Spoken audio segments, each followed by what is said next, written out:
We welcome you back to Sparky Anderson Field at California Lutheran University for some more Conejo Oaks baseball. I'm Max Schwartzberg alongside Josh Mechanick.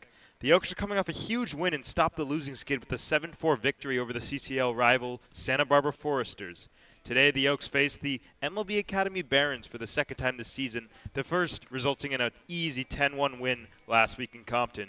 Josh, what do the Oaks have to do today to build off the positive momentum and stay in the win column going into tomorrow's off day? Well, the Oaks just have to keep doing what they've been doing on the mound. This pitching staff has been dominant for the Oaks, shutting down the Foresters lineups to just 2 runs yesterday, and they've really been great this past week for the Oaks. As far as the offense goes, just has to have quality at bats and make the defense work. We saw yesterday the Oaks were able to put up a 5 spot in the third, but then once again they got a little bit complacent, scoring just 1 run the rest of the way. It didn't come back to hurt them. They still won 7-2. But they just got to make sure they take quality at bats innings 1 through 9 as opposed to getting complacent when they get the lead. Let's take a look at today's starting lineups first for the visiting MLB Academy Barons. Leading off, Evan Corwinwell, he'll be the designated hitter with Andy Cisneros in left field. He'll bat second. Colin Taylor at third base. He'll bat third with Andrew Pyle, the backstop for the Barons. He'll bat in the cleanup spot. Zach Freeman in center field. He'll bat fifth with Daniel Lena, the second baseman, who'll bat sixth. Andrew Kirchner, the first baseman, will bat seventh with Jack Burke in right field. He'll bat eighth. Taylor Rodriguez, the shortstop, will bat ninth for Joe Metcalf, who we saw last week. For the Oaks, Austin Creo back in the leadoff spot again, batting first in center field. Tommy Kedlinger in right, he'll bat second. Justin Rubin getting the start in back-to-back days, DHing today. He'll bat third. Brandon Anderson at third base, he'll bat fourth. Tanner Biltowski, the left fielder, will bat fifth. Nick Leahy, returning to the Oaks for the first time, he'll bat sixth and play second base with Marcus Galvan catching. He'll bat seventh. Max O'Day, the first baseman, will bat eighth, and Alon Camarillo, the 9-hitter, with Luke Wexler on the mound.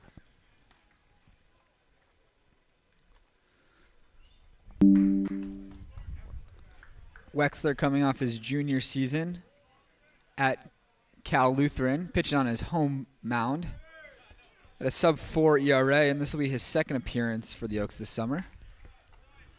First pitch in there for strike one, and we're underway. Wexler threw last week down in Orange County, went 3 2/3 innings, gave up 1 run. Shows bunt. Pulling back and just off the plate, so 1-1 count. The Oaks are in a shift on the infield, so shortstop Camarillo on the right side of the second base, and the third baseman Brandon Anderson shifted over towards that 5-6 hole. 1-1 high pop up on the left side into foul territory. Anderson by the third base coaching box to make the catch for out number 1 of the inning. Now batting for the Barons, number 31, Andy Cisneros. Left fielder Andy Cisneros to bat second here for the Barons.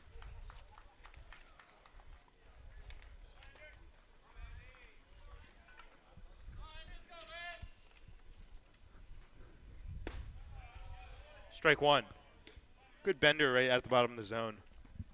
Yeah, it's the first one we've seen from Wexler. That first at-bat to Cornwell, 3 pitches, 3 fastballs. Goes with the slider here. Another slider, and he's out ahead, so Wexler jumping out early 0-2. See if Wexler triples up on it or goes back to the fastball. 0-2. And a swing and a miss. He does triple up, but the ball gets away from Galvan. This is going to be a base runner regardless, so it is the first strikeout of the day for Wexler, but kind of an unlucky turning of events for the Oaks. Now batting for the Barons, number 14, Colin Taylor.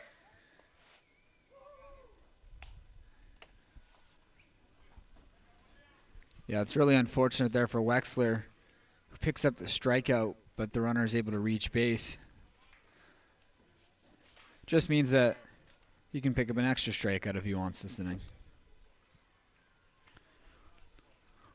Colin Taylor for the first time today batting out of the 3 spot.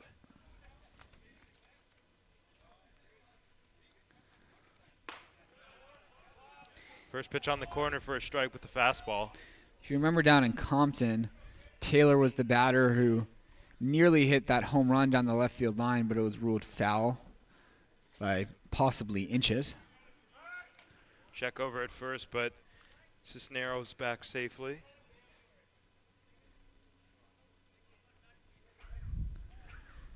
For the third straight day, it's pretty beautiful out. Blue skies all the way across.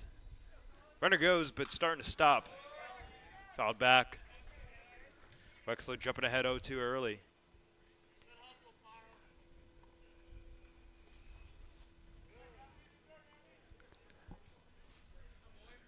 See if Wexler goes back to that slider here. Throwing 2 fastballs this at bat to Taylor.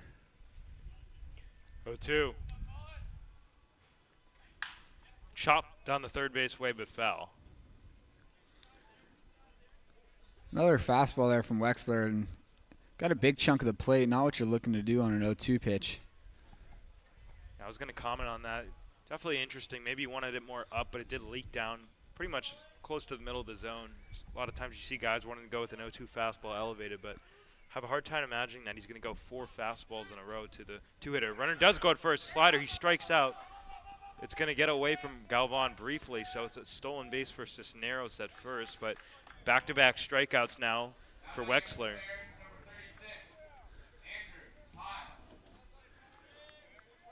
Wexler's going to have to get 4 outs this inning. And he has a chance to strike out 3. It's always cool when guys get those 4 strikeout innings for those dropped third strikes, but unavailable here with the leadoff hitter Cornwell popping up to Brandon Anderson in foul territory. Backstop Andrew Pyle takes a look at a strike right on the outside corner.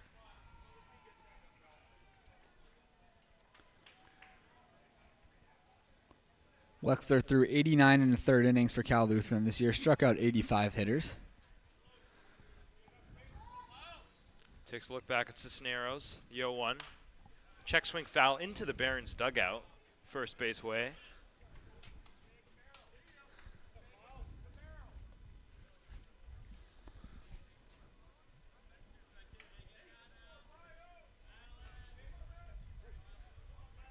Runner in scoring position for the Barons here. Wexler looking to strike out the side, the 0-2. Chopped left side, Anderson backs up a step, now fires across for out number 3. Scoreless inning as we head to the bottom of the first. Oaks are coming up.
Bottom of the first inning here at Spark Anderson Field.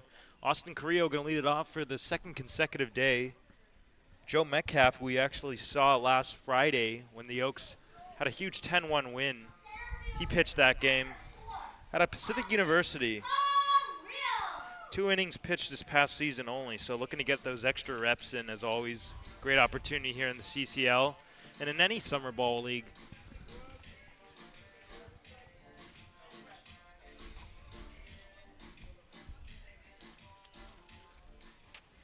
Carrillo, big day yesterday, on base 4 times. Seems like the norm for Austin. First pitch from Metcalf. Shows bunt. We'll take a little bit outside. It was a ball. For Metcalf, he did pick up the loss in that game between the Oaks and the Barons last week. 3 innings, 3 runs allowed. The Oaks jumped on that Barons bullpen. Popped up foul to the left, out of play.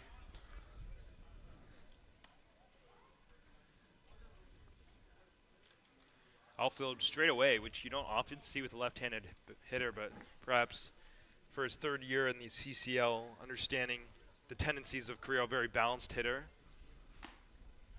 Fouls this one off the catcher's mitt.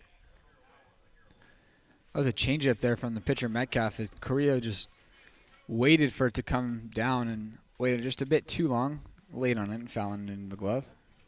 Yeah, you can see he's kind of upset with himself after that. It was a good pitch in the outside corner, but guess didn't like the time. 1-2 to Carrillo. Ripped to right field. Coming in is Burke, and he'll play it on a hop, and he's not going to get it. It's off his glove. It's off to the races for Austin. Carrillo rounding second base. He's heading for third. The throw coming in to the cutoff man. Carrillo's up there with a stand-up triple to start things off here in the bottom of the first inning. For a second there, it was almost looking like deja vu from yesterday. I was thinking it. This time, though, it won't go down as a single and error. That's a clean triple for Austin Carrillo. No doubt about that. 91 miles an hour off the bat there from Austin. Tough play out there in right field.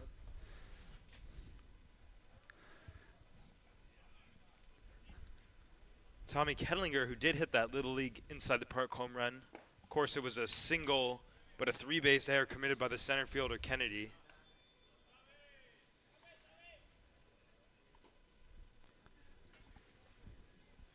But nonetheless, a very exciting play all around.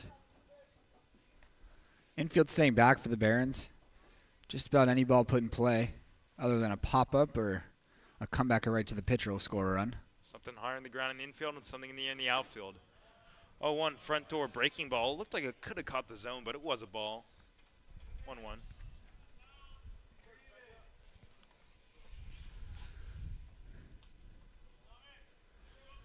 Kendlinger's been swinging the bat well lately, earning himself back-to-back starts towards the top of the lineup today. 1-1, and it goes behind him. You could see if he almost hit the bat there, didn't drop it down.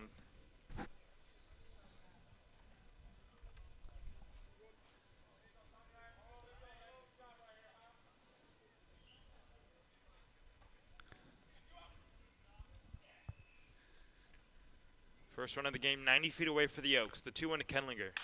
High fly ball, left field, but he's out ahead.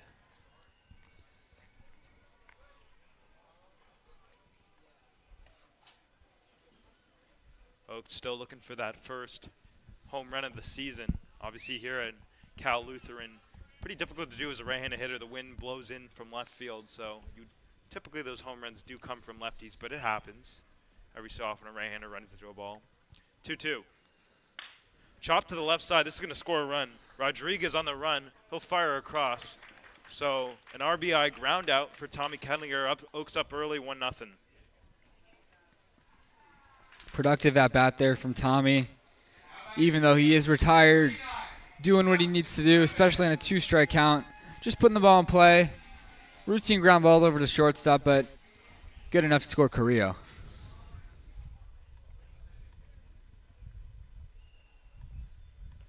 Justin Rubin, who had a heck of a debut yesterday, now moves up to the 3 spot.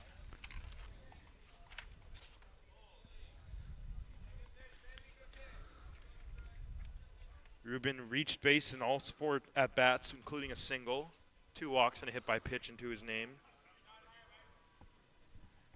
1-0, way up and in.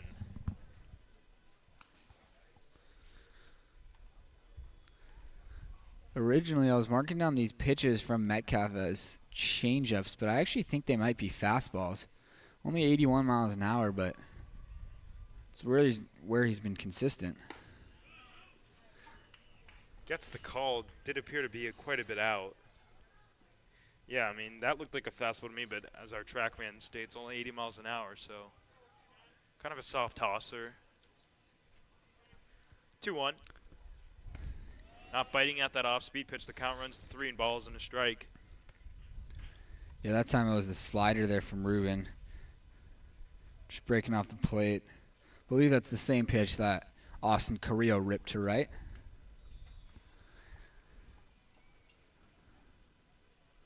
Three 3-1 offering. That'll miss just upstairs for ball 4. So good at bat. Now, Ruben's still yet to be retired in his Oaks career. Now, Brandon Anderson, who had the day off yesterday, kind of a rare day off. He's been the Oaks everyday third baseman since not starting opening day. Still only 1 out in the inning.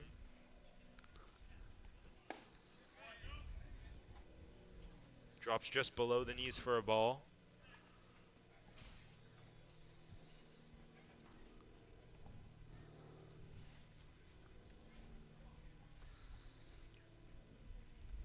The 1-0.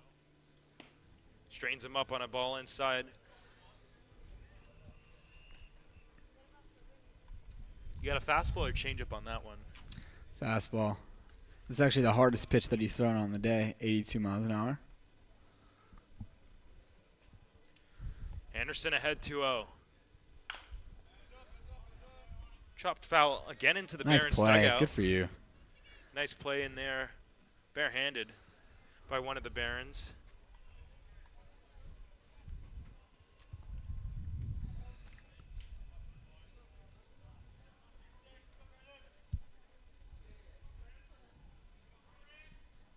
Two 2-1. High fly ball to left field. Pretty much straight away for Cisneros. Walks in, now walks to his left and retires Anderson for out number 2 of the inning.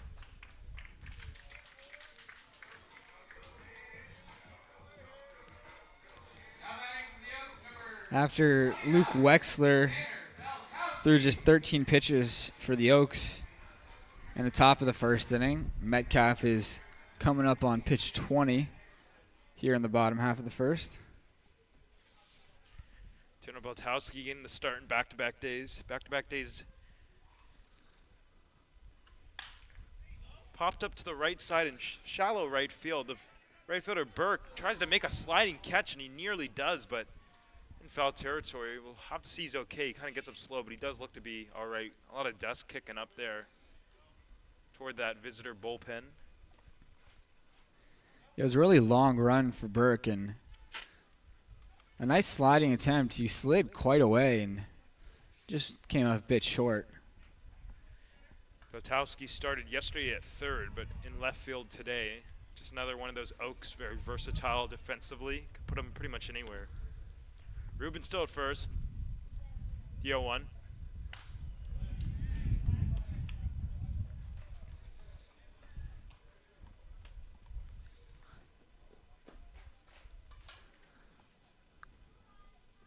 It's the third consecutive day that we've seen Beltowski.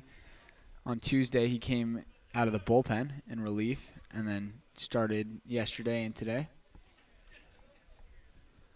Runner goes at first. The pitch is a ball, and there's going to be no throw down. Stolen base for Justin Ruben. It's his first stolen base as a member of the Oaks. Actually had one yesterday in the third inning. Oh, take that back.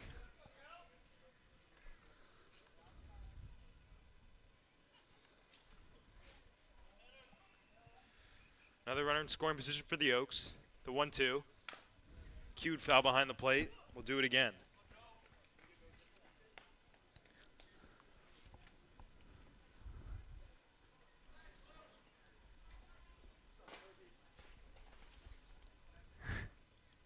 Ryan Humphreys, who is getting the baseballs today for the umpire, just saying what's up to Koji.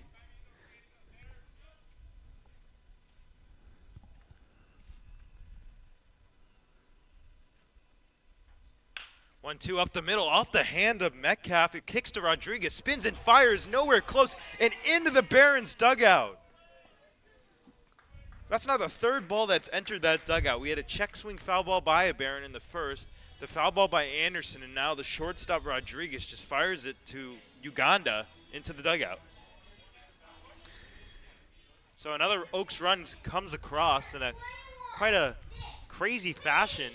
As now Nick Leahy ready to make his 2024 debut, member of the Oaks last season. And no one checking on Metcalf, so I guess he's okay after that comebacker went off his hand. Obviously can't make the Barons coaching staff happy to see him reach up with his bare hand like that. Good straighten up on that one. But after the ball got through, out to the shortstop Rodriguez, really no play for him to throw across the diamond. He's already hit softly, yeah. Yeah, even a perfect throw, Beltowski will beat that out. You have to admire the effort, though. Good effort. I believe that has been ruled based on the scoreboard, a single and then an error. Yeah, that's what I gave him. Beltowski at second. The 2-0 to Leahy. Catches the corner. Another one of those that appears to be out, but a consistent call today early on. Kind of a wide zone early.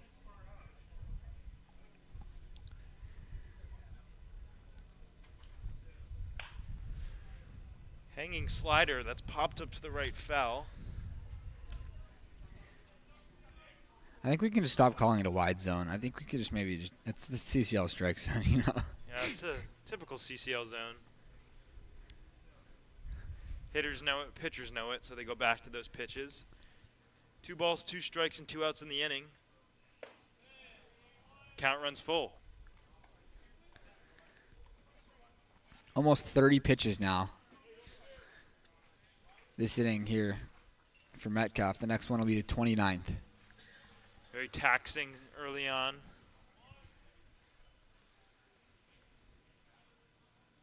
Payoff. Not biting there, another walk. The second free pass issued by Metcalf in the inning.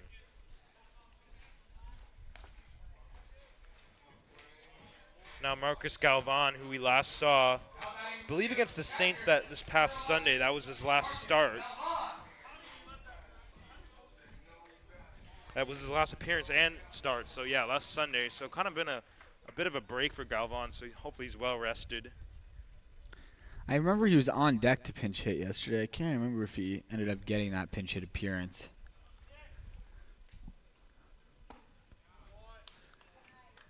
Takes the strike on the corner.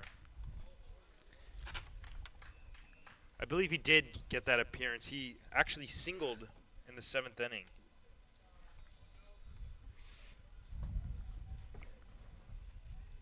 Came in for Justin Rubin, the starter at the time. 0-1, and that's going to hit him. And yet again, another Okas hit. So the streak lives. 8 games played this season, 8 games with at least 1 hit by pitch.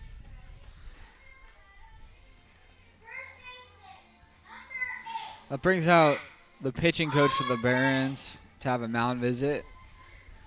This game, this inning and this game can really get away from Metcalf here if Max Lede puts one into the gap. The Oaks already have 2 on the board. Already a crooked number, but anything more than that could be tough for the Barons to overcome. Oaks yesterday finally broke out the big hit that they've been looking for the past couple games in that losing skid. Yeah, you'd love to see that early, just really jump on board early and just kind of cruise with some good momentum. Playing off yesterday's big win, so some momentum still alive. We've already scored 2 in the first innings. It's always a good sign. But looking for more. Max Lede's first start of the season. Got here a few days ago, but he's had some pitch at bats. Came in defensively, but this is his first official start. Well, we know Max is Got a lot of power from that left side.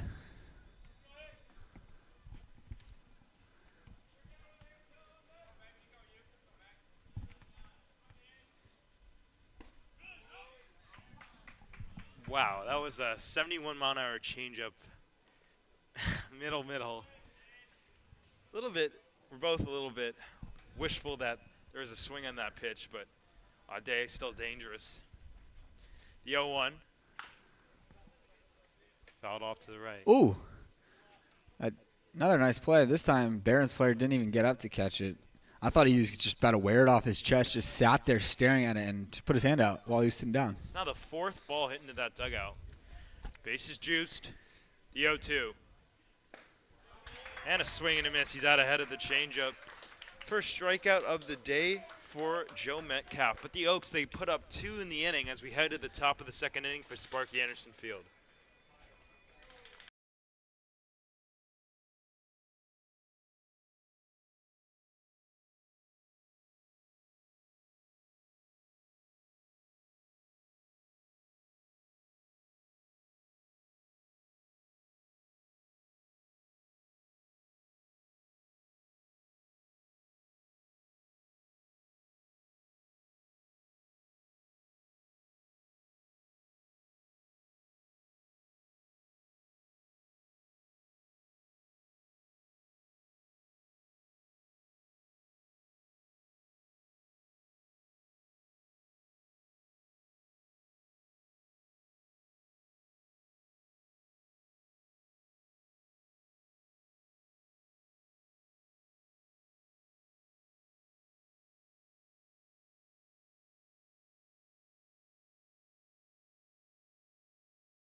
Top of the 2nd inning. Oaks on top 2-0 after a nice little crooked number to start off the game. Wexler back on for the Oaks.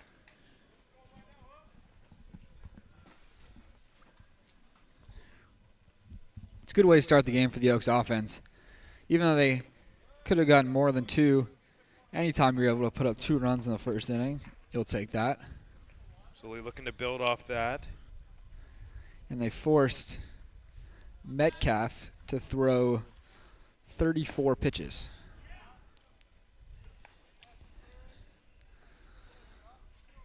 Wexler's got a really good arm side run on his fastball. A lot of movement on that pitch as it moves away from the left-handed bat of Freeman. 1-1, he's way out ahead of that one. Good changeup. And there's the changeup from Wexler, exactly where he was looking for it. Wexler already 2 strikeouts in the 1st. Doubles up on it, but not biting is Freeman. Definitely want to retire him here. You don't want to run the count full ever.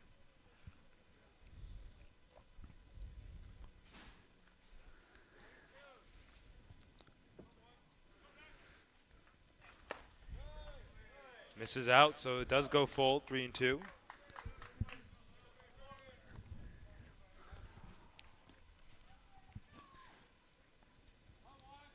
See if Wexler can just go with the fastball here. Start that at the hip of the left-handed batter. Goes to the changeup, but he misses downstairs for ball 4. First walk issued by Wexler. I'm surprised that Wexler didn't just challenge him there with the fastball. He got ahead with the changeup, but he'd been throwing the fastball well up to this point. Dylan Lena from Golden West College, 276 average, 9 homers this past spring. Good lively fastball right on the down and away corner, exactly where you want to place that pitch. Jump ahead. Lena always seems to give the Oaks fits. Member of the Barons for the past couple of years. Try to go back to it, but he misses too far outside this time.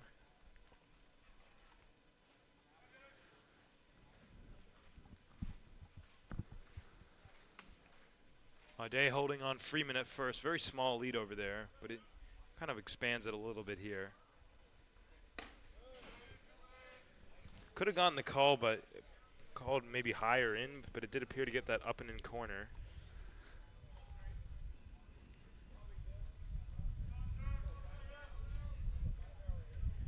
Two-one to Lena. Popped foul off to the right, out of play. Wexler's been sitting about 86, 87 with his fastball today. Solid velocity with his movement. Makes him a difficult at bat. 2-2. And a swing and a miss. There's that slider again. It's nasty still. The third strikeout of the day for Luke Wexler. Excellent pitch there from Wexler. Just too tough to take from Lena. It's a strike for so long before it breaks away and off the plate. But Wexler gets the chase. One of the hardest pitches, righty, that slider that darts away. You think it's going to be on the corner with the same arm siren. Great jump at first. Throw it on to second. It's going to get in the center field.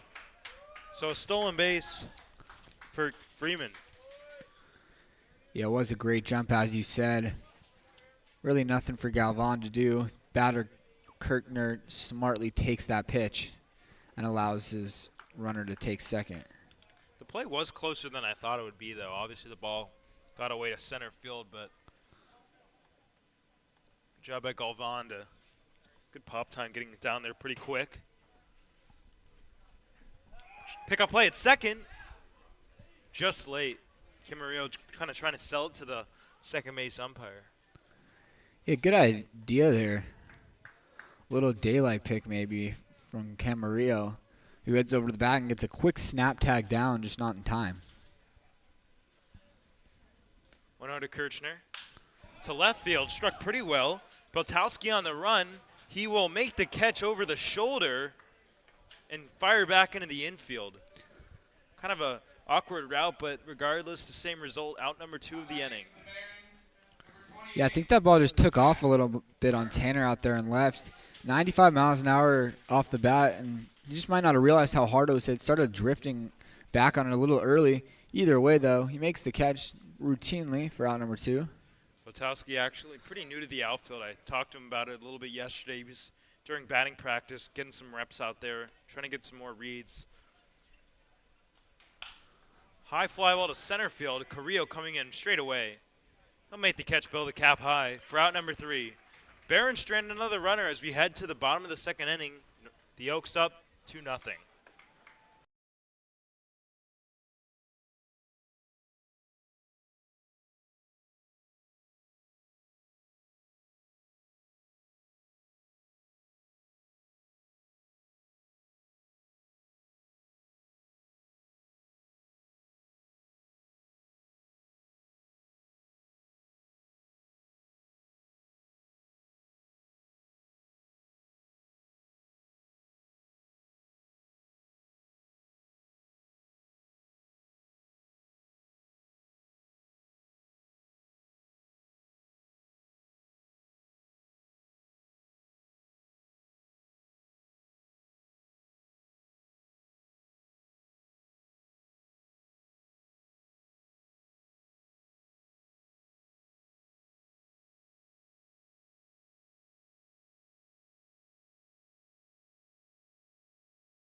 Welcome back. Bottom of the second. Alon Camarillo to lead it off for the Oaks.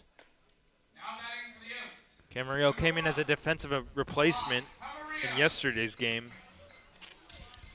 Did get in that bat, but he was hit by a pitch on the arm. Very painful look.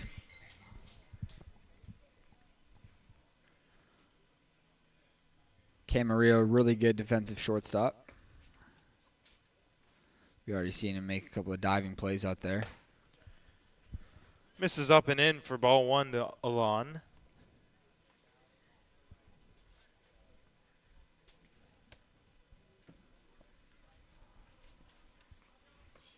Bueno. Another one that misses in the similar location. And that ball he's hit by a pitch yesterday. That was on the very first pitch of the at-bat, the only pitch he saw of the game. So now, I guess the last 3 pitches he's seen in the last 24 hours have been kind of in that up and in location. 2-0. Softly popped to right field, but foul. Off the end of the bat. Off the bat there, I thought there was going to be a pretty good chance that it was going to fall down no man's line in right field, but well foul. I agree. It kind of just kept tailing over to the point where it was pretty obvious that it was going to find some foul territory. 2-1 pitch. High fly ball center field, straight away for Freeman. Into the right center field gap. He'll make the catch to retire Camarillo for out number 1 in the inning.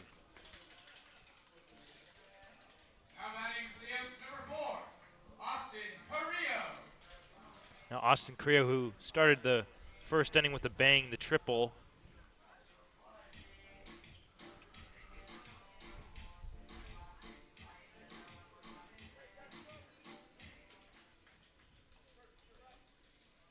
Outfield again straight away, knowing he's got contact and power to all fields. First pitch.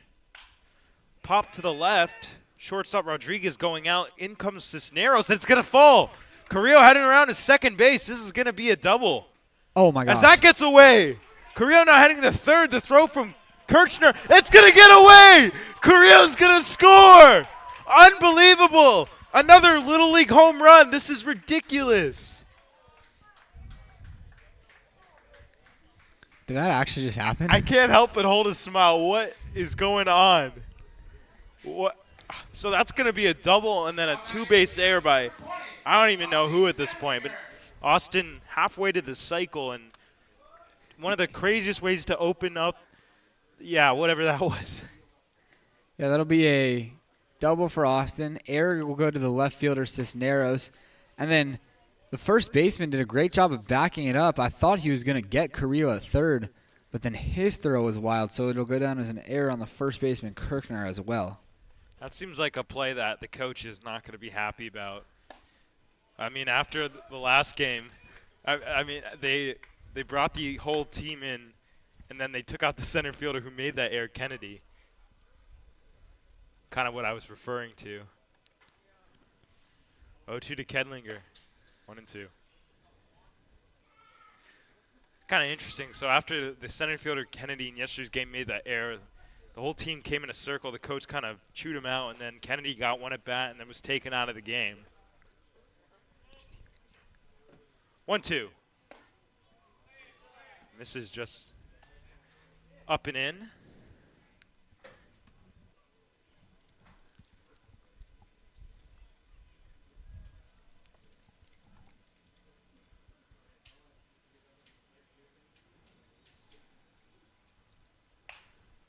Two fouled off to the right.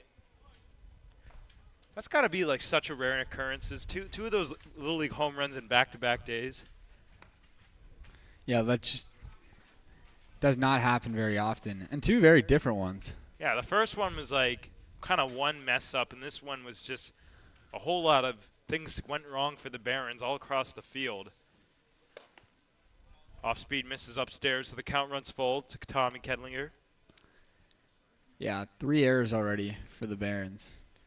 Pretty sloppy baseball early on. 3 errors for the Barons and 3 Oaks runs.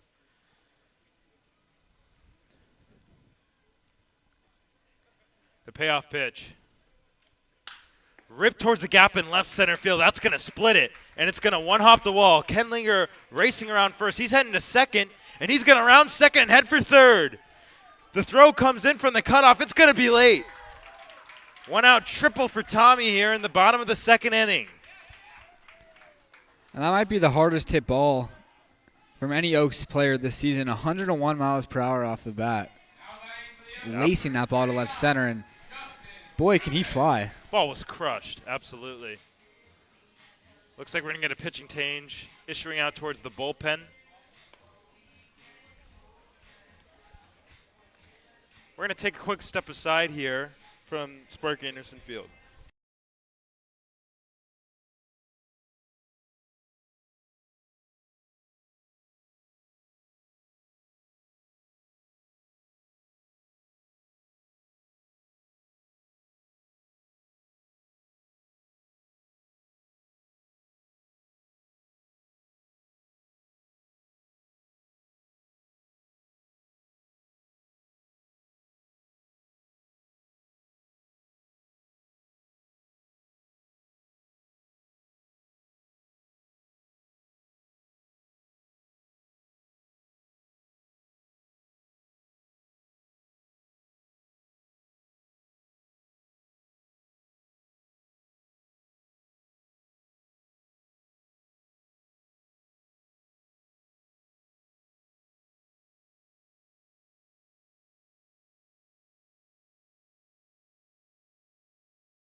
Pitching change just finishing up here for the Barons. Right-hander Lino Zapata in from East Los Angeles College. Justin Rubin the first to greet him.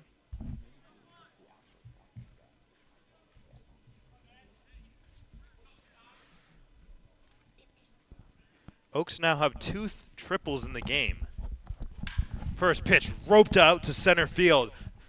Freeman going back, and it's going to be over his head. So trotting home is Tommy. He's going to race around second and head for third. Rubin is going to be stopped at third base, but this is getting spooky here. Yeah, a lot of moans from the Oaks dugout there. They wanted Parker to send Rubin all the way home. But the third triple of the day for the Oaks. It's like you see something new every day. Triple is one of the, I'd say even more rare than home runs in general. Yeah, for sure. Yeah, like 3 triples in this game, and we're not even in the third inning. We're still in the second. And they were well-earned triples. Obviously, I mean, Austin's was a little weird with the line drive to right field. He couldn't make the diving catch, but both Tommy's and Rubin's were just barrels to the gaps that they were able to get to third. Infield in for the Barons. The 1-0 to Anderson. Tardy on the fastball.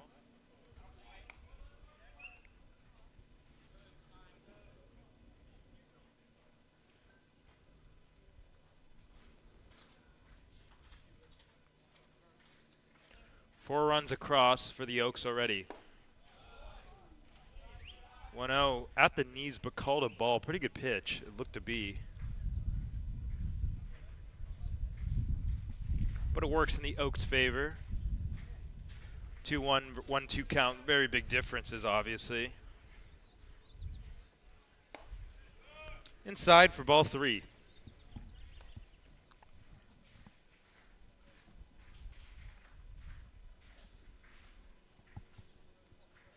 Infield's now moved back. So anything hard on the ground would probably score Rubin. 3-1. Chop to the left side. This is going to get another run home. Rodriguez to first.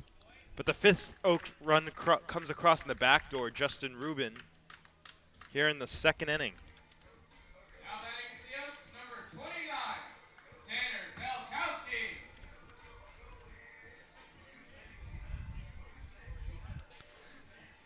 Tanner Belkowski, who singled in his first at-bat. 2nd time today.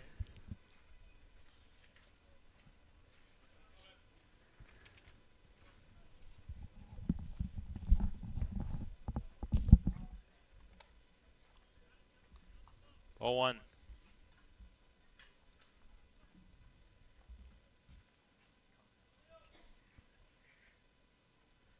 One 0 to Tanner. There's a slider in there for a strike, pretty much down the middle, looking for something else.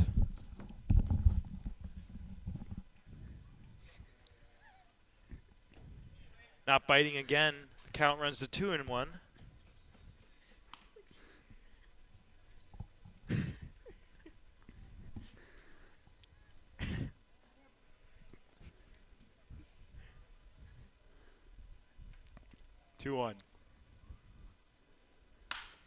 Lined up the middle in the center field. And it gets away from Freeman in center. So now Belkowski rounding second. He's in the 3rd. He's going to get the stop sign, but this could not get any weirder.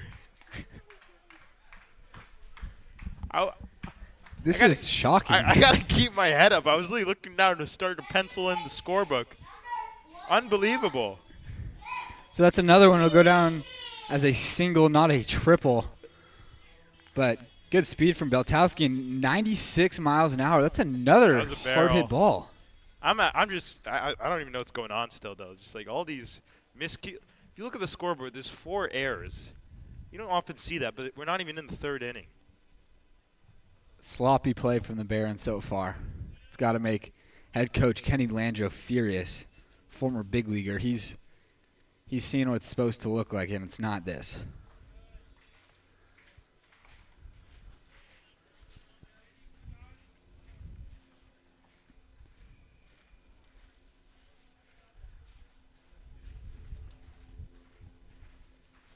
One 0. Off to the right, out of play.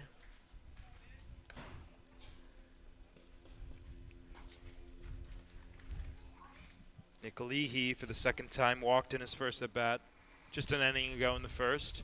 2 cricket numbers for the Oaks early on. The 1-1 hanging slider, and it's hammered out to center field. Freeman going back to backpedaling, and he'll make the catch onto the warning track to retire the side, but yet another inside the park Little League home run, and more triples and more craziness here when sparking in Sinfield. 5-0 Oaks. We're heading to the top of the 3rd.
Top of the third inning.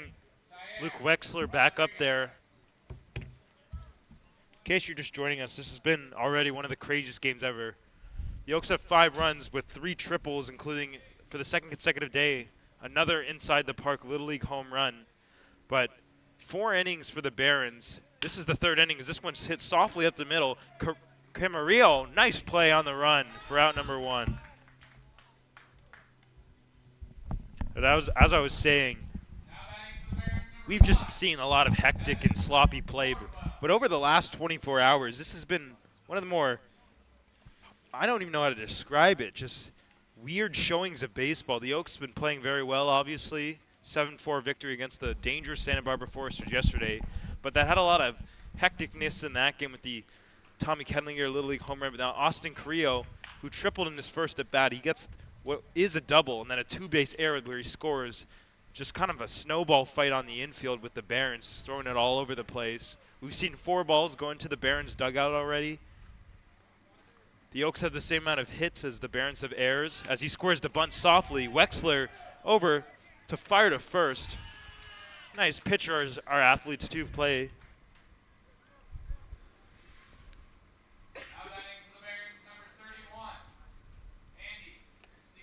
Now Andy Cisneros, who was a strikeout victim back in the first inning for the second time today.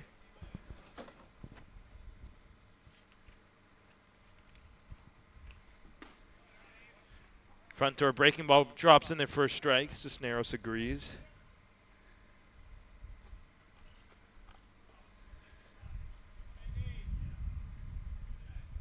Same pitch, and it's hammered out to the gap in left, but it's going to fall behind Camarillo for a hit. Actually hit very softly. Almost made a leaping grab there was Alon, but just out of the reach. That's going to be the first hit for the day, on the day for the Barons.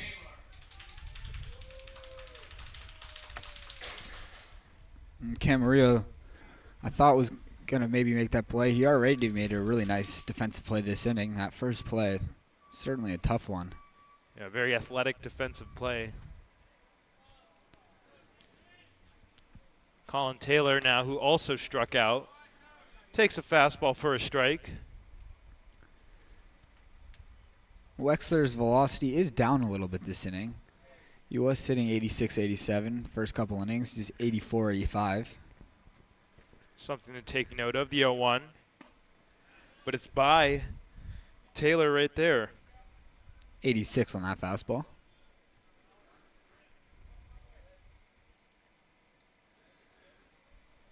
Wexler 3 strikeouts in the outing.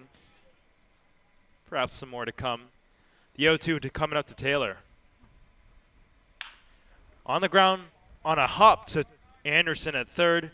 Fires across the diamond for out number 3 of the inning. Very nice, easy, quick, scoreless frame for Luke Wexler. We're heading to the bottom of the third.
On a third, Marcus Galvan to lead it off for the Oaks. 5-0. Galvan was hit by a pitch that was from the starter, Metcalf.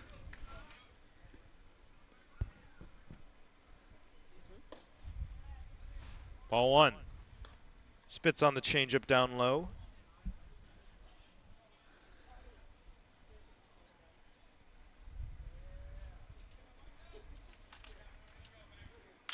1-0, drilled out to left center field in the gap. On the run is Freeman, and nobody's going to get it.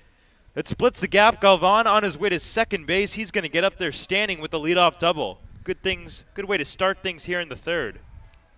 It's another extra base hit for the Oaks. And Galvan, just gets a double. Wow, doesn't fit in with the rest of the team. Only a double. This guy must not be that good. Wasn't even a triple. Yeah. It's a great swing. 91 off the bat again. Very good swing. The Oaks have been barreling some baseballs today. It's good to see, especially after they had that dry spell. Oh, yes, indeed.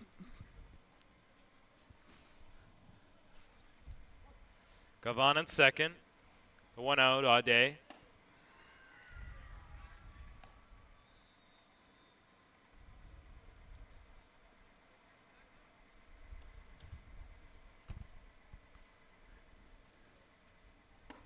Out ahead of that one, the count evens at 1.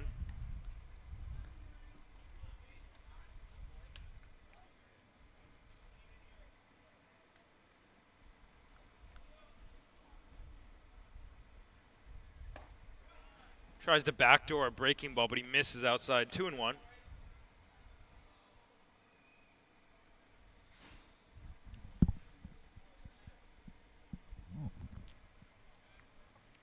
Pickoff play at second. But back safe is Galvan. I got to say, with all the sloppy baseball today, I wouldn't have been surprised that just was fired in the center field and something along those lines happened.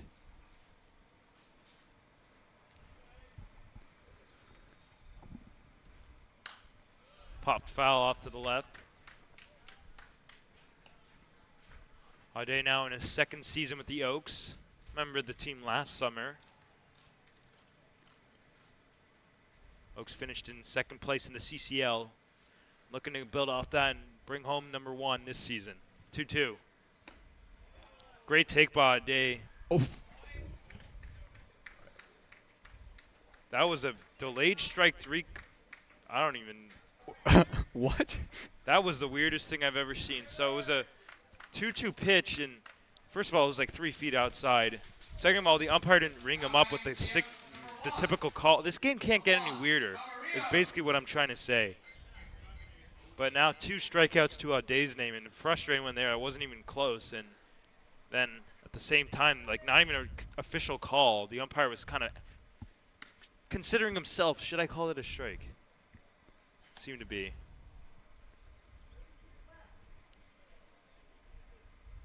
Yeah, that's just I've never seen that. really like, frustrating. That was like the weirdest thing. Yeah. And not only that, he didn't even ring up strike 3. He just called it strike 2. And Ade, who was obviously frustrated, was the one who was like, "That's 3 then. Like, if you're gonna call it a strike, I'm out." Yeah. And well, he was first of all, yeah, he didn't ring him up, and then it was a very delayed call too. Like he kind of stood up, and then he just signaled to the strike, to the right, like a strike. He's like, "Well, that's 3." 1-1. Fouled off to the right. That's now the 5th ball in the Barons dugout. This is kind of crazy.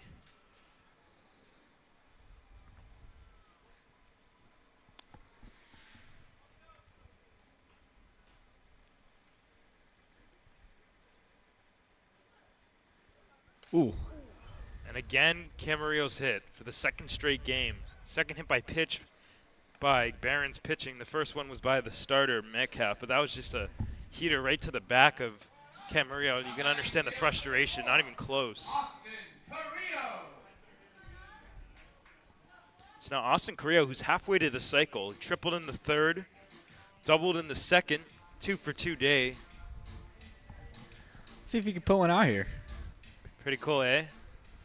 We were just talking about it before yesterday. It wasn't today's game, but just before yesterday's game. Talking about it with Carrillo. About what would happen if he got into one. Carrillo's hit his fair share of home runs here as a member of Cal Lutheran before last season, which he played in his graduate year at Biola, just down the street. 1-0. Fastball up and he's a little tardy.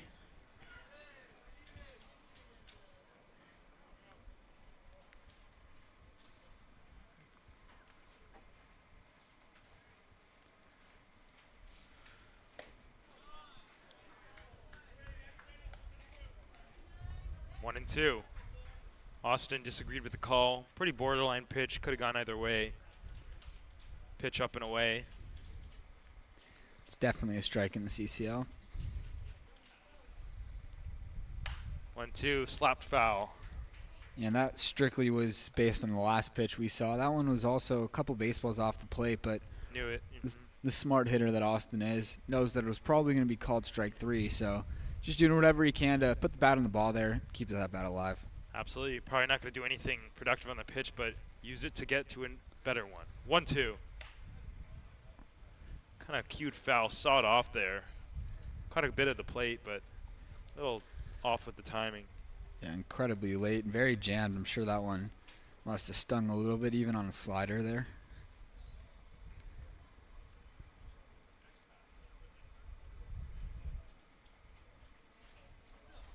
Galvan at second. Camry out first. 1-2 misses.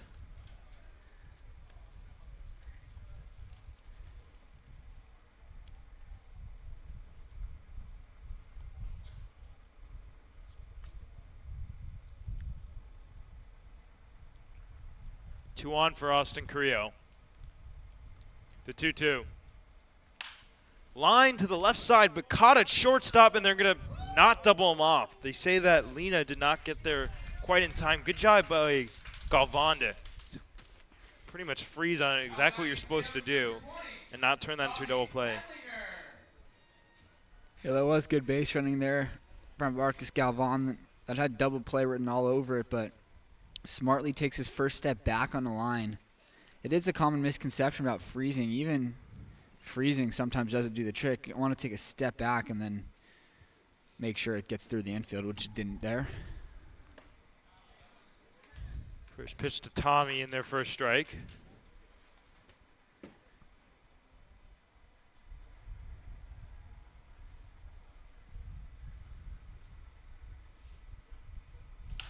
Oh, 1 the other way, but foul.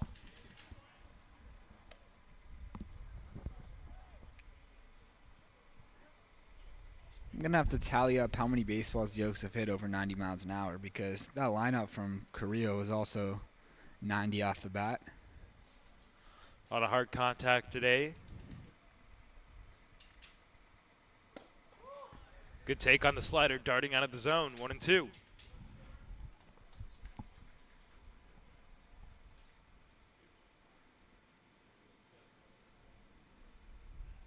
Galvan at second, Kemery out first. 1-2, high pop-up, but he'll find some foul ground.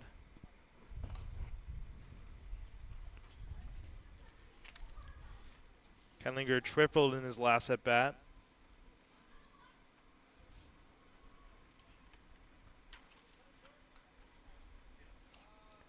Swinging a hot bat.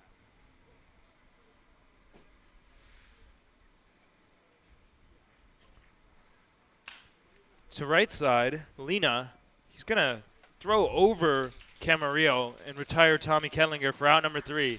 Oakstone scores. We head to the top of the 4th.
Top of the 4th inning.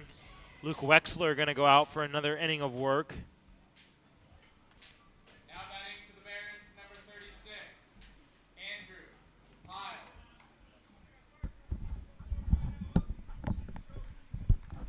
Andrew Pyle, who grounded out to Anderson at third to end the 1st inning. Getting his second look at Wexler. He'll take one right down the middle, or actually a little bit on the corner. Better pitch than I assumed for strike 1.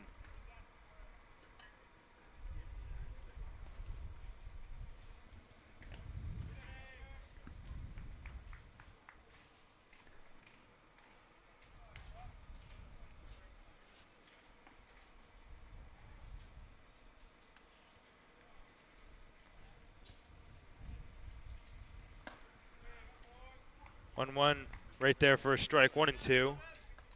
It looks like the trend for Oaks starting pitching is going to continue.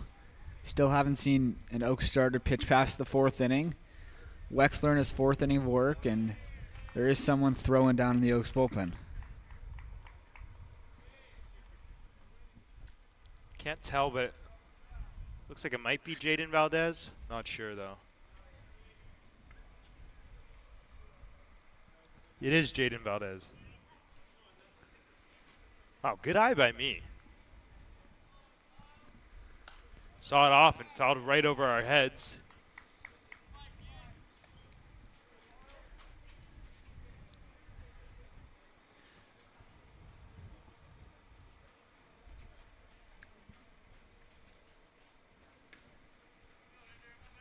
Two.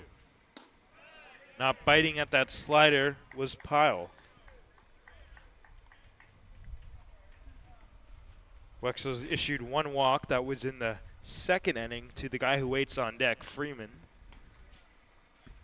Payoff, flared off to the right, but towards the bullpen and out of play.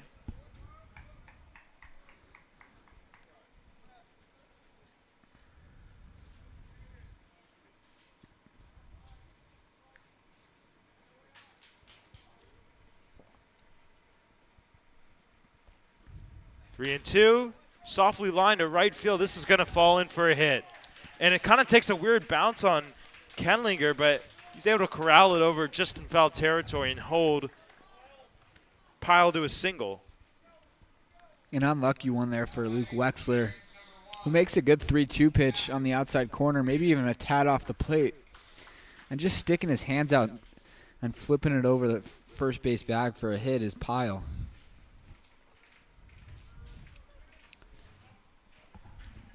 Zach Freeman, the center fielder today, back up there. Tails out for the ball 1.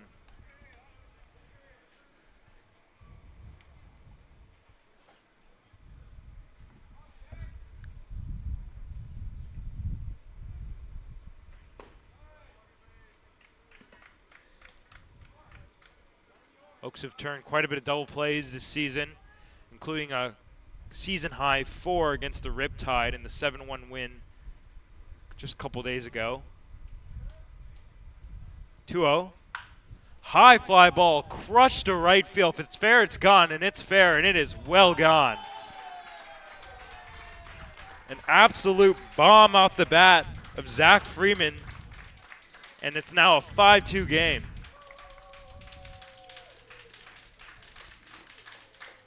.94 miles an hour on the exit velocity, 409 feet down the right field line. That's an absolute bomb. Quite a long home run shot, must say. Certainly has woken up the Barons dugout.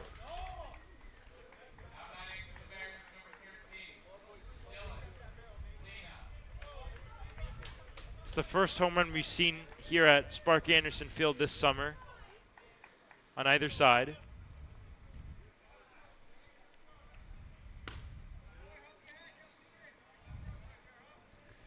Sometimes after a home run, you see a pitcher maybe enter a little bit of a funk, but Wexler throws a first pitch strike on the corner. And he gets a high pop up to the right side. Leahy fighting the sun now, running over and barely making the catch for out number 2.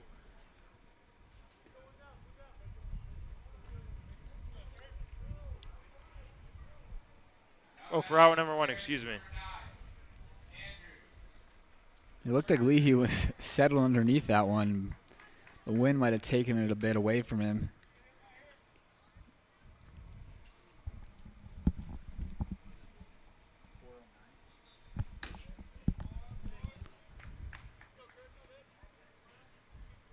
Andrew Kirchner flew out to Beltowski in left field back in the 2nd inning.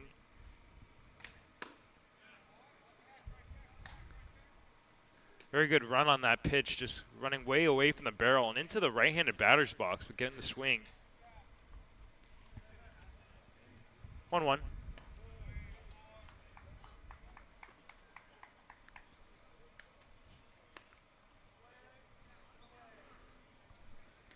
And one thing I wanted to point out, we haven't really talked about it this summer, but with Scott Radinsky not here to be the Oaks pitching coach, we've seen Dave Solis take over that role, but I have found out recently that Coach Solis actually isn't calling pitches. They're just allowing the catchers to call these games, which isn't something you typically see at the collegiate level, and you have to take that into account, too, when talking about how good the Oaks pitching staff has been this year. Clearly the catchers know how to call games. Yeah, especially because like a lot of these guys are working as batteries for the first time ever. Summer ball, when you're meeting a lot of new teammates and kind of building up that chemistry fast. It's a hard thing to do, but the Oaks have done an excellent job. The catching staff's been very good. Payoff, chopped softly, but it's going to roll foul. Galvan, West, Will White, Max Audet when he does catch. Still waiting on more to come. And the Oaks actually added a catcher to the roster that'll be joining us soon. George Baker, another guy from Louisville. Teammates with Brandon Anderson. Payoff. Up the middle, but Camarillo has it played perfectly behind the bag. He'll toss to first for out number 2. It's a nice job there from Wexler. A lot of times pitchers' first instinct on a ball hit towards them is to maybe kick it, but instinctively Wexler just jumped out of the way of that one and allowed Camarillo to have an easy play behind the bag.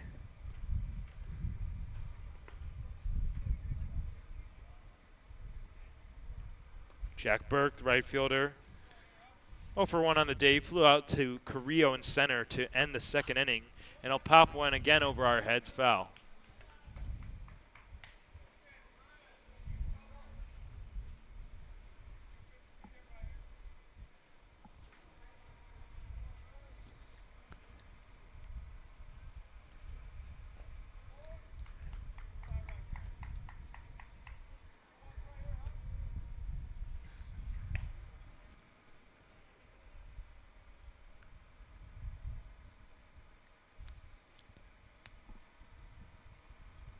One.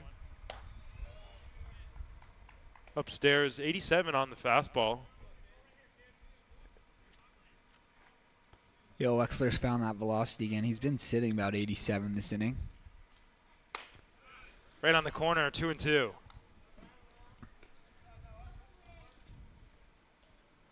A lot of arm side run on the heater.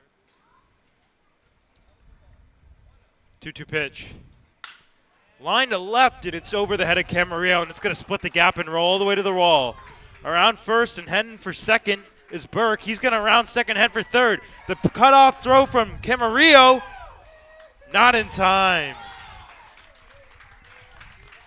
So a triple counterpart for the Barons. The Oaks have 3 in this game. They get there first.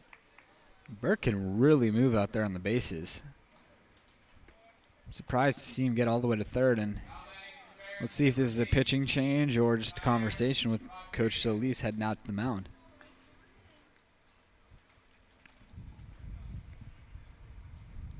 I'd imagine that if there's a discussion or they're going to ask that he's going to try to stay in this game just to finish because, as you mentioned, this is going to be his last inning regardless, as we've seen this season. No Oaks pitcher has pitched into the 5th.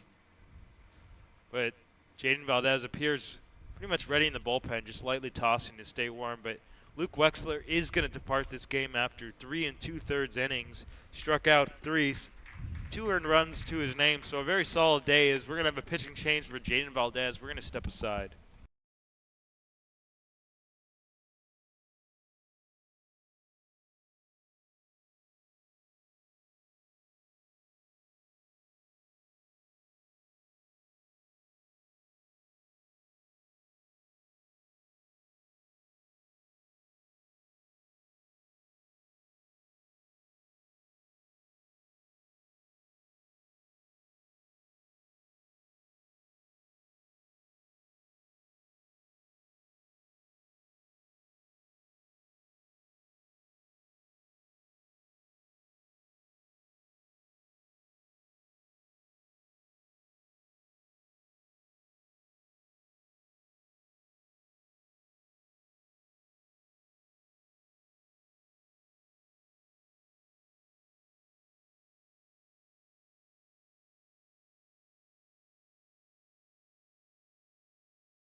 Jaden Valdez is the new pitcher for the Oaks. Plays for Coach Dave Solis at Ventura College. This will be the second or third time we've seen Valdez this summer. Burke 90 feet away. All of a sudden, this game seems just a bit closer, 5-2.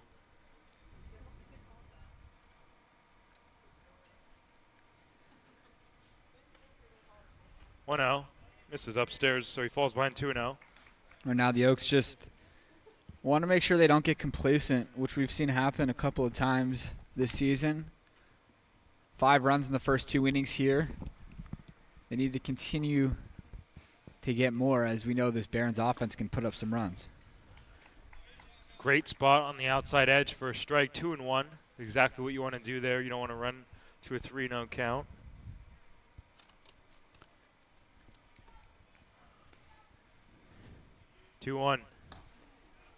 Tomahawks at that one, but nowhere close to it. Fastball way up and out of the zone, and chasing was Rodriguez. Top of the order, Evan Cornwell waits on deck.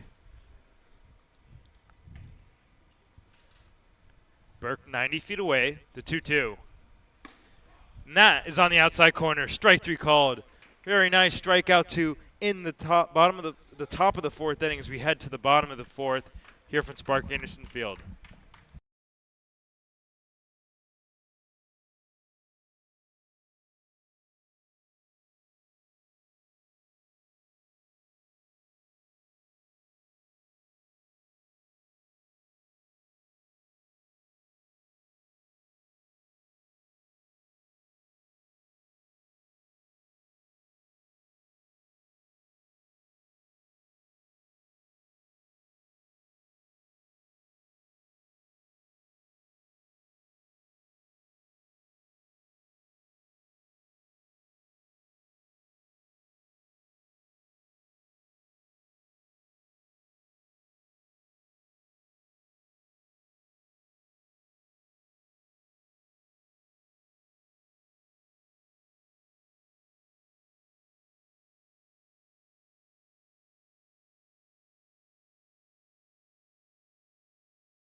Welcome back. Bottom of the 4th inning.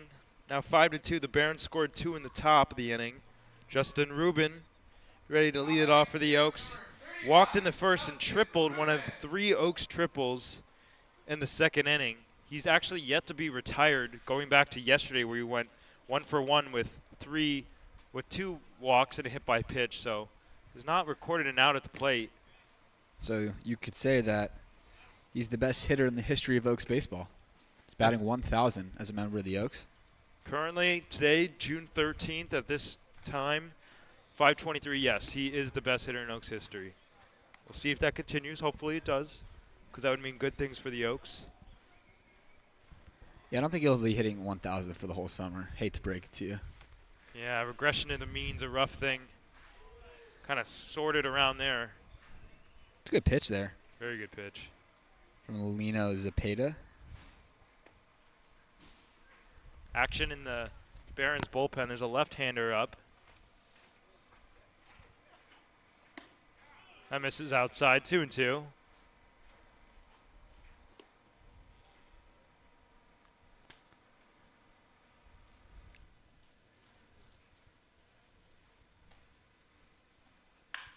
High fly ball center field, but straight away for Freeman into the right center field gap for the first out of the inning.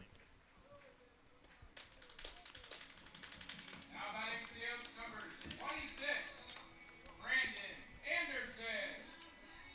Brandon Anderson, 0 for 2, but he did pick up an RBI on a ground out to shortstop back in the second.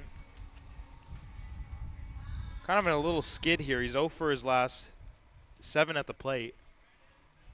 So looking to break out of that. A very good hitter, as we all know. 5 home runs this past season at Louisville.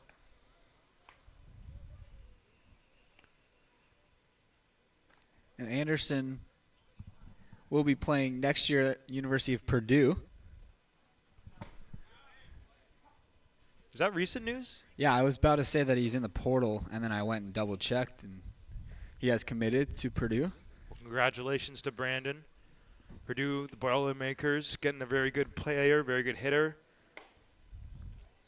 He's not the only member of the Oaks staff or Oaks roster that's in the portal. Just today, Regan Gale has entered the portal, and let's just make sure Brandon's okay. Steps out of the box, just need to stretch himself out a little bit.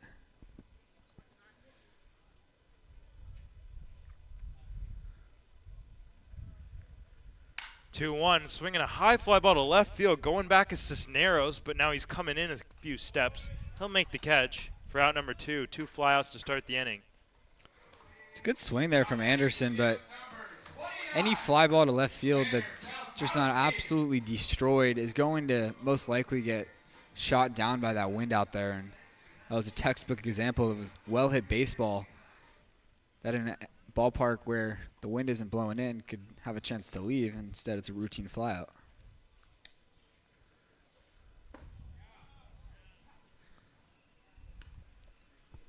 As we were mentioning, Reagan Gale now in the transfer portal. Redshirted last year in his freshman campaign at Houston Christian.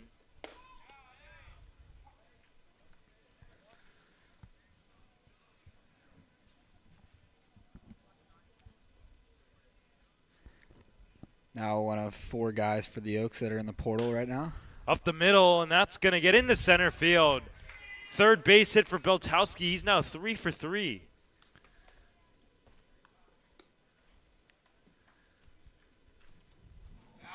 He is red hot. 0 for 2 yesterday, but 2 walks. So on base in 5 of his last 7 at-bats. That's all you really want from any player. Nick Leahy looking for his first hit of 2024. For the Oaks, I should say, this summer. Take a look at a strike.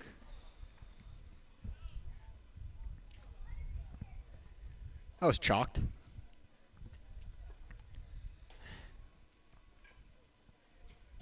Just another CCL strike. 0-1 is hit in the air to center field straight away again for Freeman.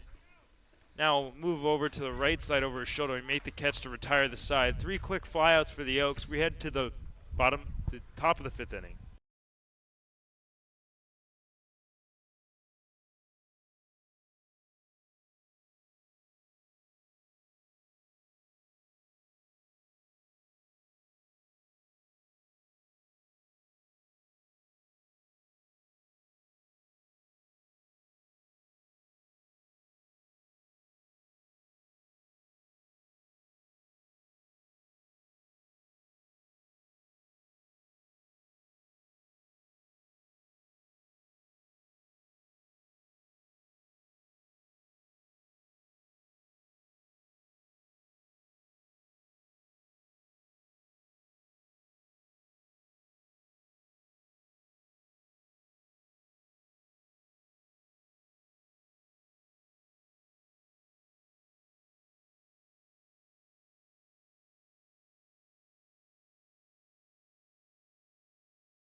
Back here at Sparky Anderson Field, top of the fifth. Oaks still on top of the Barons, 5-2 in CCL play. Jaden Valdez, who got the final out of the fourth inning after the starter Luke Wexler went the first 3 2/3. Valdez struck out Rodriguez. So now facing the top of the order, Evan Cornwell, who's 0 for 2 on the day.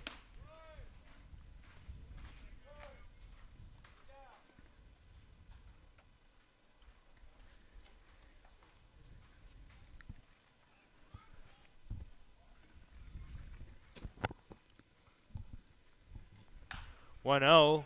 High pop up to the left side. We'll see if it stays in play for Galvan, and it will. Nice play for Marcus.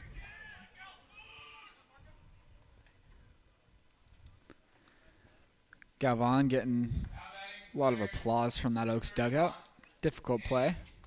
Yeah, the backspin on the ball was sparring behind him. He had to kind of reach far behind his back and make the catch. As there's action back in the Oaks bullpen, we'll let you know who that is. Appears to be Damon Villa.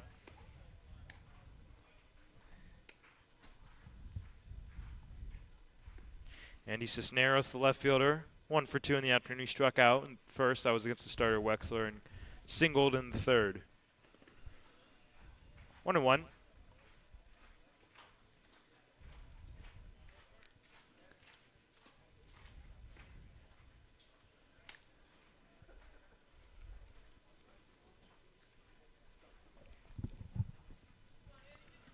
Ball and a strike to Cisneros. And there's another check swing foul. We've seen a couple of those today from the Barons. Getting sawed off by the right-handed pitching of the Oaks. First Wexler and now Valdez. Good run on those fastballs running in. They kind of change their mind in the middle, and they can't hold up. So a little free strike there for Valdez. Ahead 1-2. Stays alive, just gets a piece of the slider. Yeah, I thought that was about to be a strikeout from Valdez as the pitch was coming in. And he got the chase he was looking for, but Cisneros just able to touch it. Big gap out towards the shortstop side to second base. As that just misses. Looked like it was on the knees on our track man. You never know what you're going to get with these CCL umps. Just given some of these pitches that have been called strikes, I am very much surprised that wasn't. Popped up right side of the infield. Audet calling and catching out number 2. 2 quick, easy pop-ups. You know what? I realized it right there, the adjectives. Quick, easy. Getting made fun of last few innings by Josh. I wouldn't say made fun of. Not made fun of, but pointing out the excessive use of certain adjectives. Forget what I said. It was when we finished one of the innings, I said quick and easy way to end the inning. But I said one more word, but yeah, going a little overboard, I guess. 3-hitter Colin Taylor, 0 for 2. Struck out in the first, grounded out to Anderson at third in the third. And he'll cue one back here.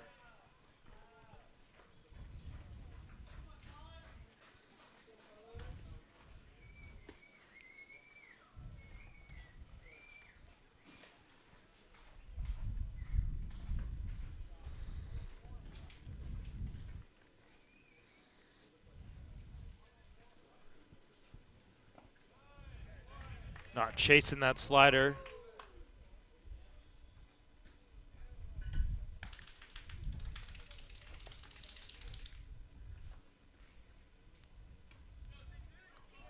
Tell you what, even though the Oaks have double the fans of the Barons, that Barons fan section is probably making more noise than the Oaks.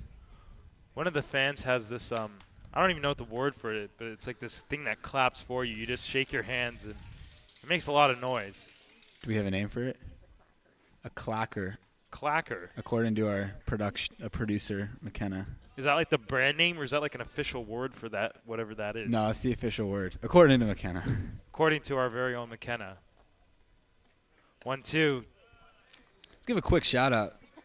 Director of Ops for the Oaks, McKenna Solis, has done a great job for us this week. As the producer for our broadcast, I've been having to do TrackMan while we've run this game, so Mac's been up here saving us and being our producer. So thank you, Mac. 2-2 to the left side, pretty high. Beltowski running in. Camarillo running out. Camarillo will not make the catch. Another one of those balls in no man's land. So that is going to go down as a double for Colin Taylor.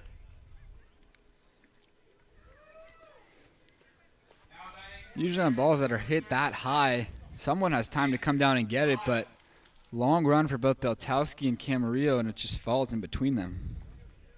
So a clacker is an instrument, but the thing that person has is called a hand clacker. So correct, McKenna was correct, so there you go. Another shout out to our director of ops.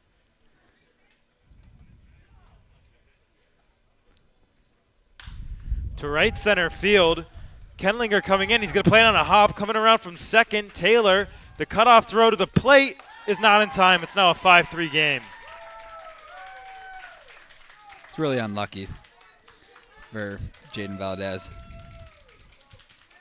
Rough way to, looked like it was going to be a quick inning, but that bloop double, that's baseball for you. You may make your best pitch, but it doesn't always result the best for you. And we think that's for sure double, not an error. It was ruled an error on the scoreboard. That it pop-up. was? It didn't seem like it touched any gloves, so I would have thought it was a double, but we'll see what the official ruling comes out to be. But hold your tickets on that.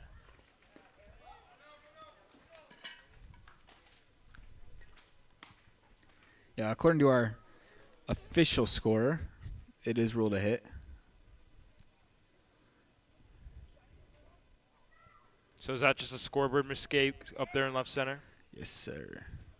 Unless the Oaks do have another error that I can't remember. I can check that right now. They do not.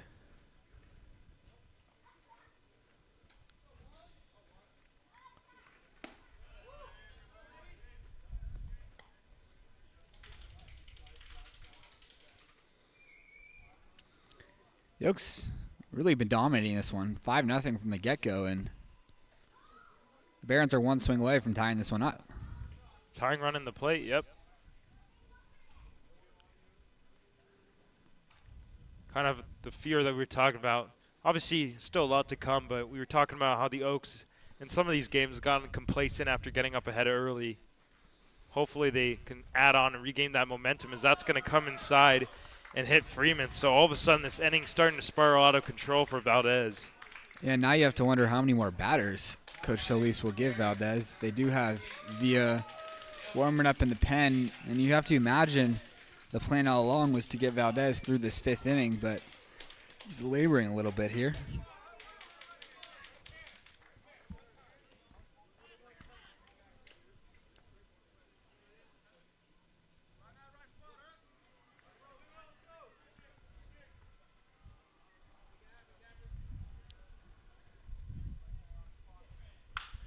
Ripped on the left field line, foul.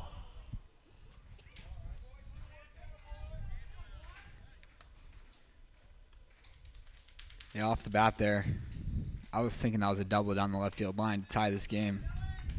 Oaks are lucky. Definitely a few feet foul, but Head ahead.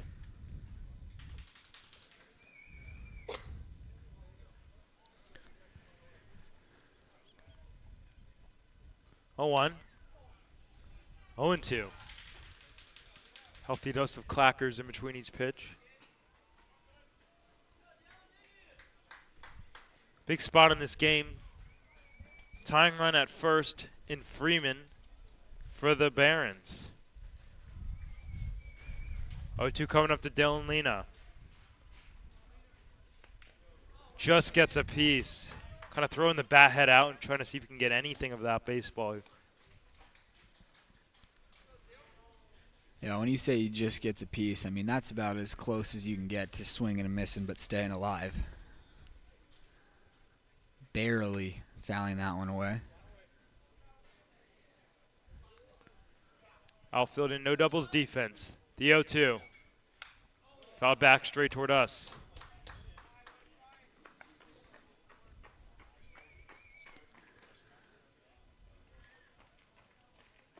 Valdez, not an insane amount of velocity on his fastball. Really sitting 82 with it, but it does have about 2 feet of rise to it, a couple feet of carry, which makes it seem harder to hitters. And a swing and a miss. Second strikeout for Valdez, and it's a big one. It ends the inning. Barons strand a pair. We're heading to the bottom of the 5th. Oaks on top, 5-3.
Bottom of the 5th inning. New pitcher for the Barons, Jimmy Weschler.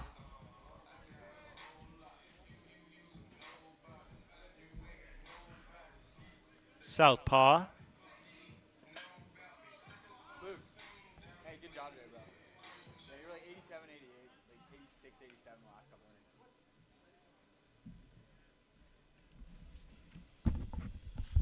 innings. Marcus Galvan, lefty to lefty to lead it off. He'll take a strike.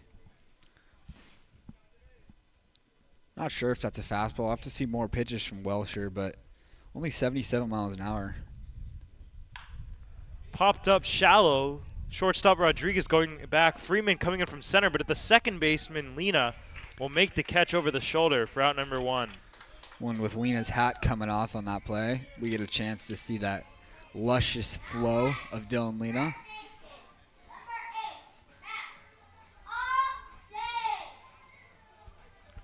Max Audet ready.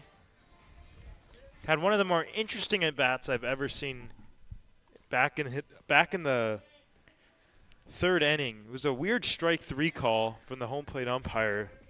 It was a 2-2 count, and he kind of waited to call it, and then he called it like a strike like before strike 3, and then Max is like, well, then I'm out. He's like, okay.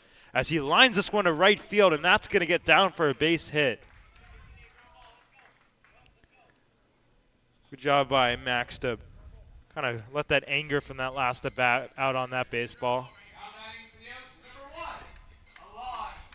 It's a good swing there from Audet. Was a good swing, lefty to lefty too. Alon Camarillo, 3rd time today, hit by a pitch for the 2nd consecutive game. There's a check over on Audet, but he's back safely.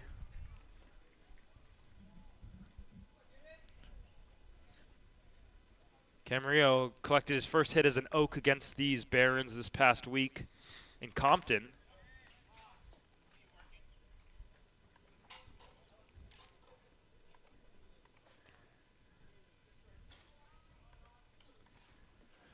One 0. Flare to the right, foul.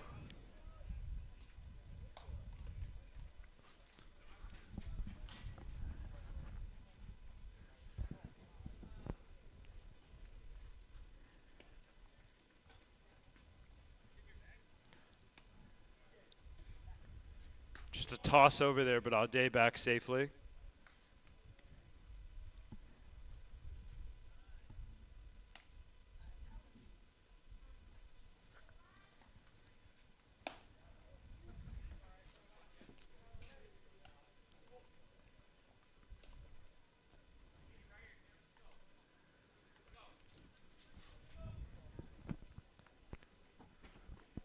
Five-three game.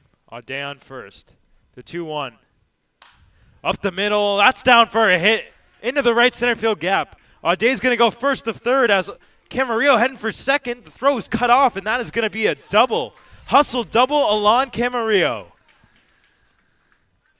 Excellent swing, excellent base running there from Alon.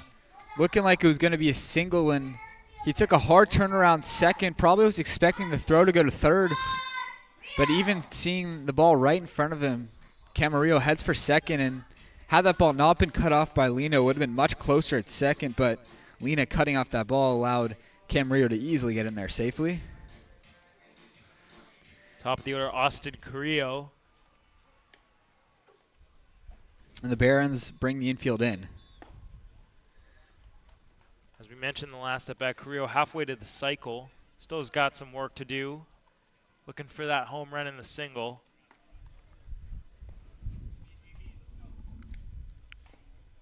Bouncing in, a good job by the catcher to corral it.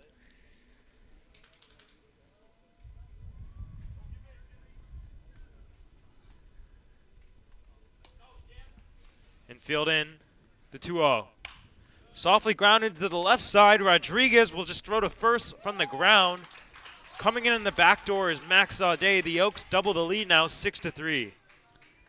That's good base running there from Audet to score on that ground ball. That doesn't get through, but it was a tough play for Rodriguez. And Audet was going as soon as he saw the ball was hit on the ground and was able to score.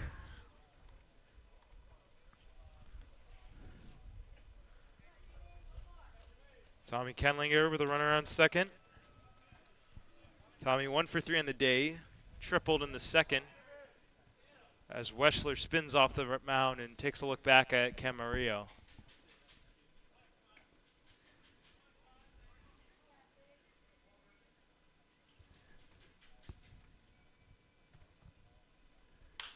Oh, Sky to the right side. Shallow coming in is Burke, but he'll make the catch to retire this side. But the Oaks grab another run. It's 6-3 Conejo.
Top of the 6th inning. Damon Villa in for the Oaks. Andrew Kirchner.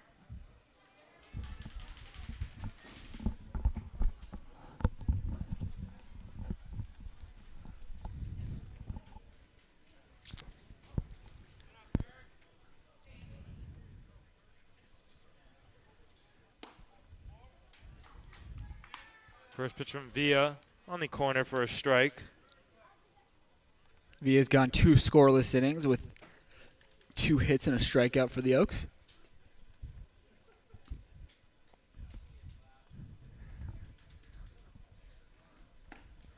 Way out ahead of that one. Very nice pitch for Damon. Quickly jumps at 0-2. I was talking to him earlier today. So he goes to UCLA. Just finished up his finals because they're on the quarter system.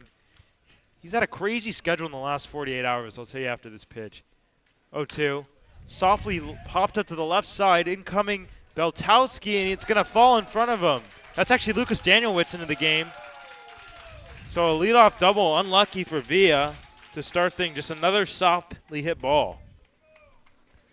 But he had to get 3 hours of sleep just a couple days ago and then come to the game because he had to study for a final, Damon Villa.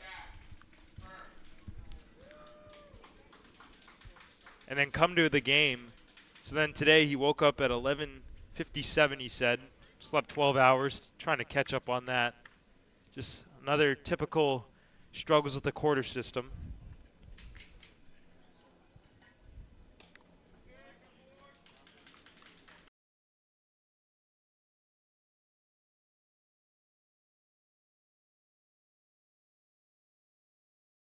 He's trying to walk on this next. Well, no, that ball is belted deep to left field. Danielewicz going back, looking up. It's off the top of the wall. Coming around for second, another run's going to score for the Barons, 6-4. That one almost got out of here. And we talked about Austin Carrillo being halfway to the cycle with a triple and a double. That's now a triple and a double today for Jack Burke.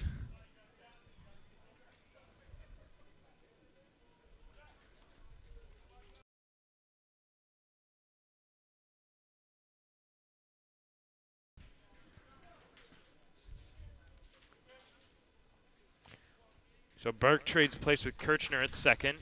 A run already home for the Barons. And the first pitch to Rodriguez misses down low.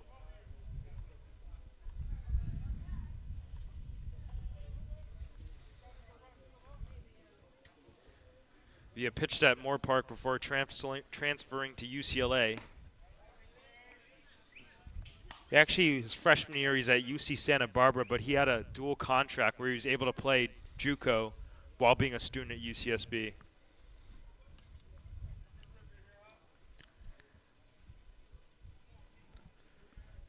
Two-0 to Rodriguez.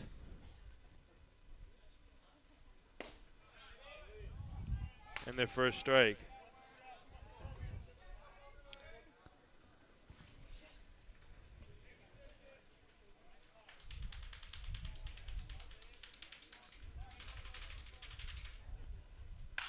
Two-one line to the right side. That's going to get down for a hit. Getting the wave is Burke, but he's going to get stopped just at the last second. Runners at the corners for the Oaks. All of a sudden, the tying run back at first base. Yeah, smart decision there not to send Burke. Even though we've already seen him show off the wheels, there's no need to make the first out at home, and that's going to cause some action to start in the Oaks bullpen. Right-hander ran down to the pen. So that's now 3 straight hits to greet Villa here in the 6th inning. Oaks would happily exchange 2 outs for a run. Double play ball. Ball 1.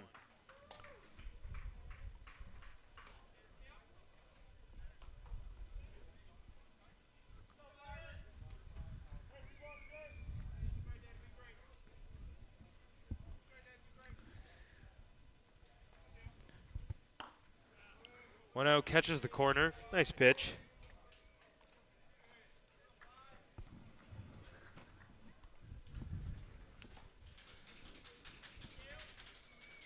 Anderson, or actually Beltowski's at third now. 1-2. So from what I've seen, I believe that Anderson has been taken out of this game. Yep. 1-2. On the ground softly, but it'll roll foul. So Beltowski moves from left field to third. Daniel Witz enters and goes to left. Anderson coming out.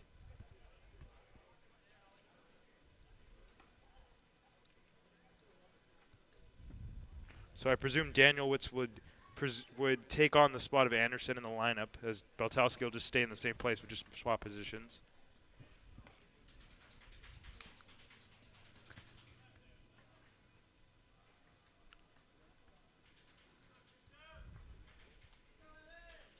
Daniel Witz had a big 2 RBI single to make it a 3-1 game at the time yesterday, and the 7-4 win over the Foresters. 2-1.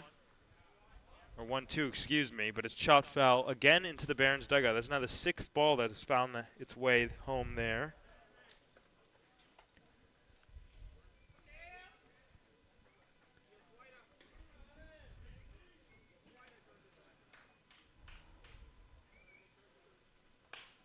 One, two. Now this one goes to the Oaks dugout. Nice play by Kai Caranta with the glove. Yeah, we already know how good he is defensively. He's showing it off now even when he's not playing. Sitting on a bucket, just kind of leaning the bucket over so it's on its side and still staying upright, of course. 1-2. Fouled off to the left out of play. We'll do it again. The battle continues. Villa looking for that put-away pitch.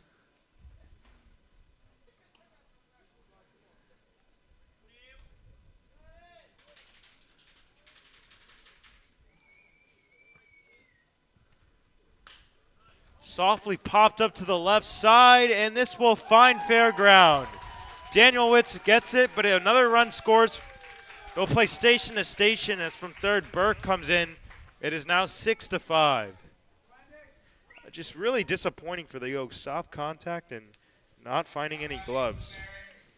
Yeah, I can't tell you how many times today in this TrackMan system I've put pop-up followed by single. But there's just been so many bloop hits for the Barons today. Now 4 straight hits for the Barons in this inning. And now the go-ahead run is on first base, tying run at second. Still nobody out in the inning. Shows bunt and takes a strike on the corner. Nice pitch. You have to wonder how many more batters Villa has in him with the right-hander continuing to warm in the Oaks bullpen.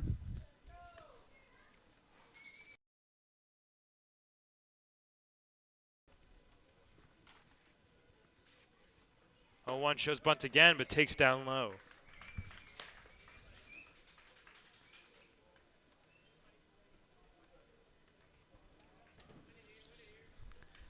A lot of bloop doubles in this game. 2 bloop hits in the inning. The Oaks corner infield in for a potential bunt situation. Blows that by him. 1-2. With that, Beltowski now backing up a little bit to play even with the bag at third for still playing in double play depth. Yeah, Day gets behind the runner at first base now as opposed to in front of him where he was before. Cisneros calls for time. Umpire umpire grants it.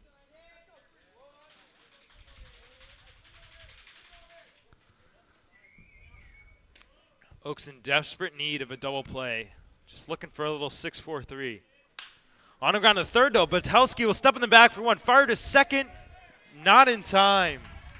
Leahy tried to become a first baseman, but beating it out there at second base was Cornwell. But a sigh of relief for Villa just to get an out. I'm not sure if that was entirely the correct decision by Beltowski at third base. Obviously, he wants to get the lead runner there. He might have been thinking even a triple play, but right there, he had a easy chance to get 2 if you just threw across the diamond, and you could have a runner on second with 2 outs. Either way, as you mentioned, Villa just happy to get an out. So now the 3-hitter Colin Taylor. He doubled in his last at bat back in the 5th. He'll take down low. This one gets away. Galvan fires the 3rd. And he is safe.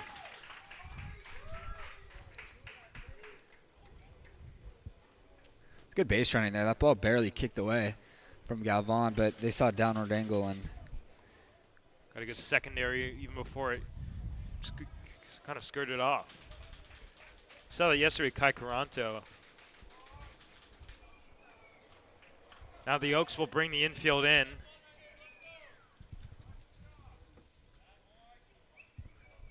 Villa wants new signs.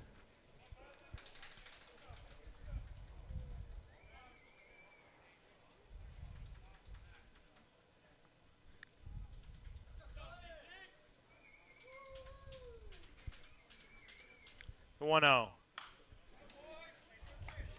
Flared off to the right.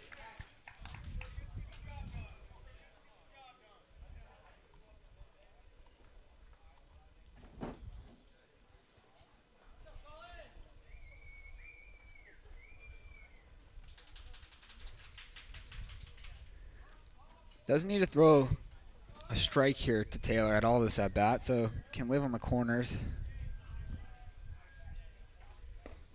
2-1. I mean, it wouldn't be the end of the world if he ends up walking Taylor, as then there would be a force at any base and a double play in order for sure.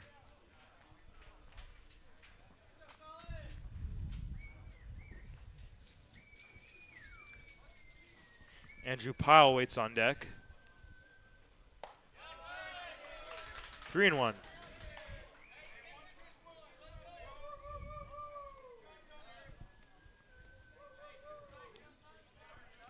This could be the last hitter for Damon Villa.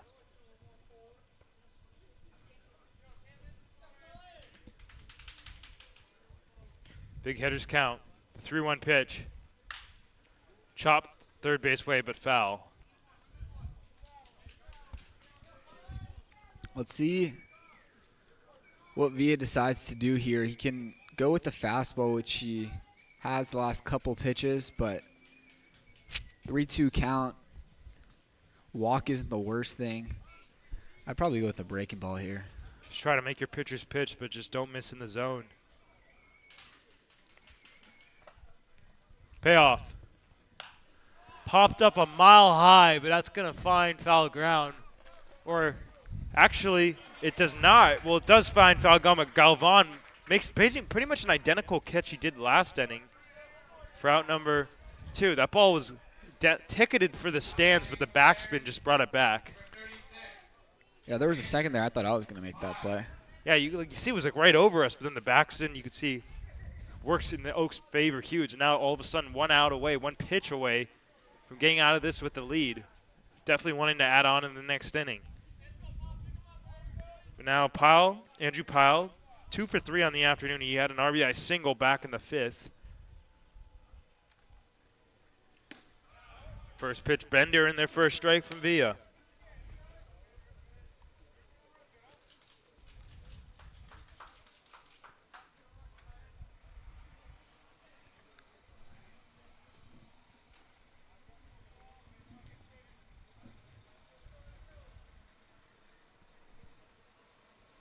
Oh, 1 softly grounded left side, Camarillo. The Oaks get out of it. But 2 runs come across for the Barons. It's now all of a sudden a 1-run game. Conejo on top of the MLB Academy Barons, 6-5.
Bottom of the 6th inning.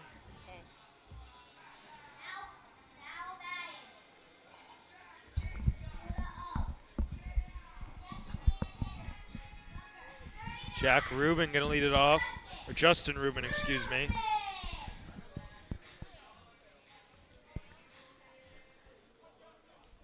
One for two with a triple and a walk.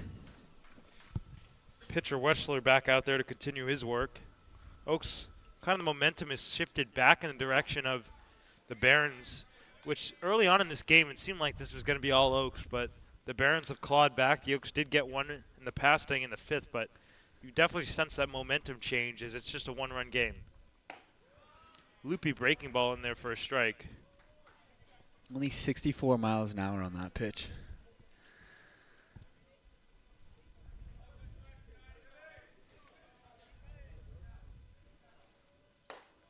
Goes with the fastball there, which looks quite a bit firmer after looking at that 64-mile-an-hour bender. Yeah, it's still only 79 out of the hand of Welsher, but like you said, it looks a lot harder after seeing that breaking ball. There's another breaking ball, and it's downstairs, so the count runs 3-1.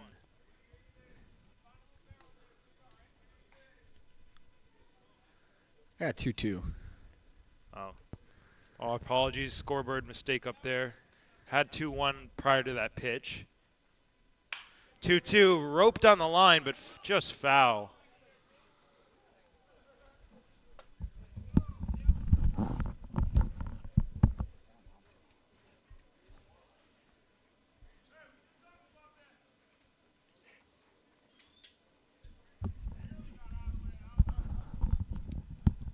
Some joking going on between the third base coach for the Barons all the way down in his dugout yelling at the third base umpire about line drives.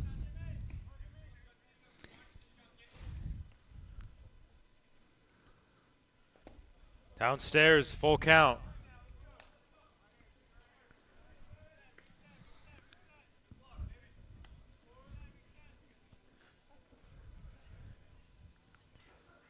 Barons pitching has only issued 2 free passes. But in the grand scheme of things, these last couple of days for the Oaks, it seems like nothing. There was 9 walks yesterday. Payoff. Laced, fair ball down the left field line and over the glove of Taylor. Rounding first and throwing on the brakes is Rubin. But a leadoff single to start things here in the bottom of the 6th. Now batting for the Oaks. Number 9, Lucas Danielwood. The second hard hit ball of the day for Rubin. He had that triple. That was 91 miles an hour off the bat. That one 90 down the line. Lucas Danielwitz for the first time today. Entered for Brandon Anderson. Came in left field, so Beltowski, the left fielder, moved to third base. We saw him make a couple plays in the past inning. Danielwitz actually started yesterday's game in left field. That was his first start this season in left. He's been starting a lot in right. 0-1. Just misses down low. Pretty borderline pitch. Could have gone either way.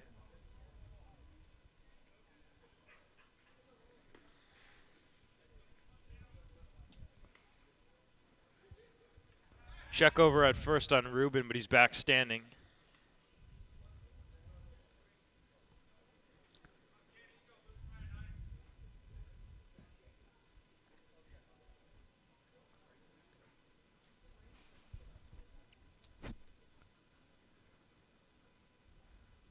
Lined up the middle in the center field, a base hit. Playing station to station is Rubin. He'll move up 90 feet to second. Oaks got something brewing here in the bottom of the 6th.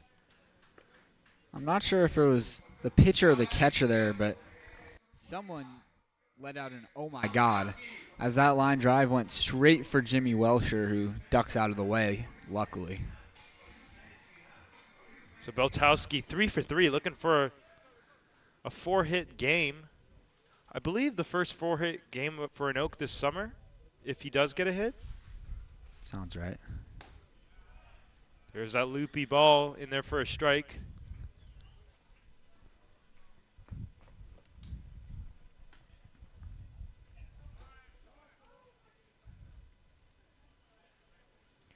Second base umpire calling time.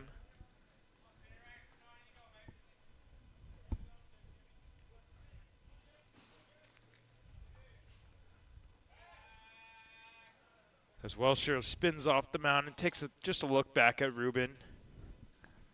We've seen him have a lot of those disengagements in his outing.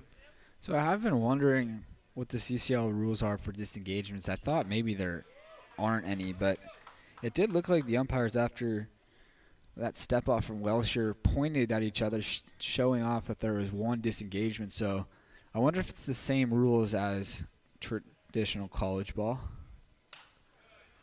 Saw it off foul to the right. For those that are unaware, the disengagement rules in college baseball are that as long as you actually throw the ball over when you're stepping off, you can do that an unlimited amount of times. But if you're just stepping off without making a throw, you only have one disengagement per at bat. Just misses him, but the catcher, Pyle, really likes it. Points out at his pitcher. 2-2.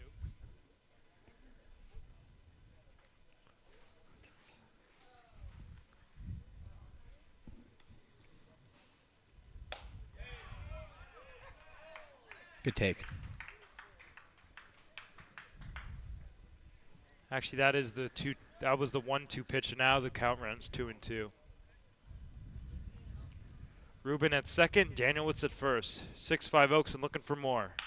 On the ground, softly up the middle. Lena will step on the back for one. Throw to first, and it's going to get away and into the Barons dugout. Ruben is going to score, and it's now a 7-5 Oaks game. That is now the 7th ball into the Barons dugout today. Looked like a pretty routine double play ball there for Dylan Lena, who rushed his throw a little bit more than he needed to. Probably could have stepped in the bag and then set his feet before throwing over, but instead makes a throw on the run, and it's wide of the bag.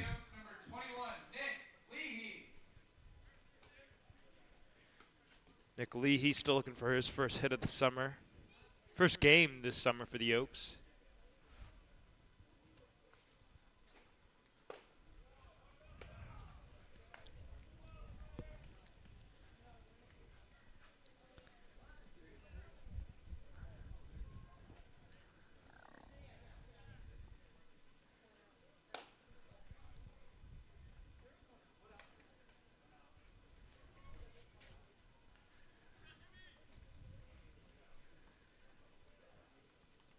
That's the 5th error for the Barons today. They have the same amount of errors as they have runs. 1-1, roped on the ground sharply to Rodriguez. It eats him up. Now he recovers and fires to first to make the play. That ball was hit so hard that he had time to do that after just kind of exploded on him and off his chest, able to pick it up. And usually a rule of thumb for a runner on second is that you don't go on a ball hit in front of you, and that one was hit in front of the base runner, but it was just hit so hard that unable to handle it was the shortstop Rodriguez. 101 miles an hour, and gets the runner over. Galvan lefty to lefty, rolls one over to the right. Lena to retire the side, but the Oaks, they add on again. They've scored now in consecutive innings. It's 7-5 from Sparky Innocent Field.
Top of the 7th inning, Alejandro Hueso just got here. He's making his Oaks debut. Ready to face Zach Freeman, who's had a pretty good day at the plate. On base all 3 times, including an absolute launched 409-foot home run. That came back in the 4th. First pitch from Hueso misses upstairs. Hueso coming off his sophomore season at UC Davis. Pitched a lot more his freshman year, through 55 innings his freshman year as opposed to just 16 his sophomore year. A 6.53 ERA between the 2 seasons. 8 starts and 31 appearances. 2-0 pitch, cued foul, and a broken bat. Like shattered. Half the barrel came up and half stayed on. You usually don't see that. It's usually like a big chip comes off or like the whole barrel comes off, but just part of that.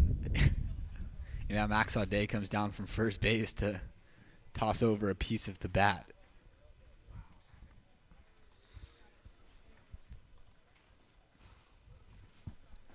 Yeah, the debris kind of went everywhere.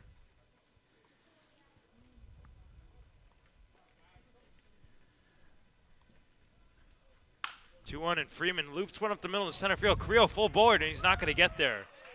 Another softly hit single, or just base hit for the Barons, and it starts things here in the top of the 7th.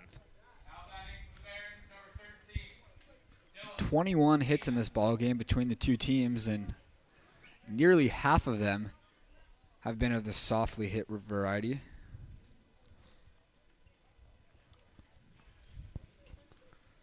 So now Dylan Lena, 0 for 3. Gets sawed off and fouls this one off to the right out of play. Struck out swinging in the second. That was against the starter Wexler. Popped up to the second baseman Leahy in the 4th, and then struck out swinging in the 5th. 0-1. Skied foul.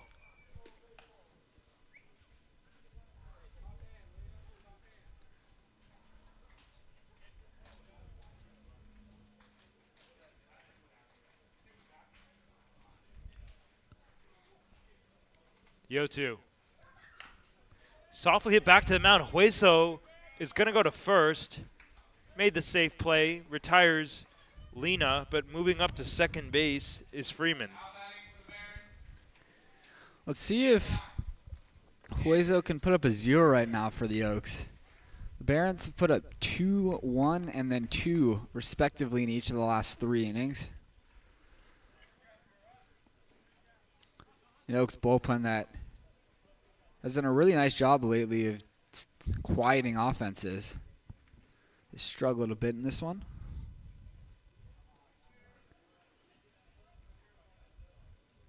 Freeman dancing around there at second, and Hueso fires this one by Kirchner.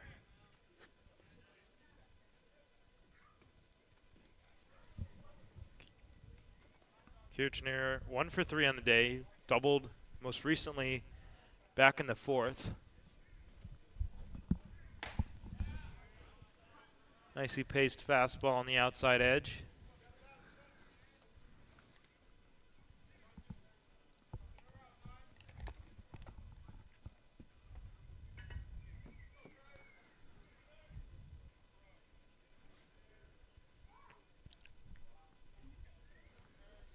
Oh, 2.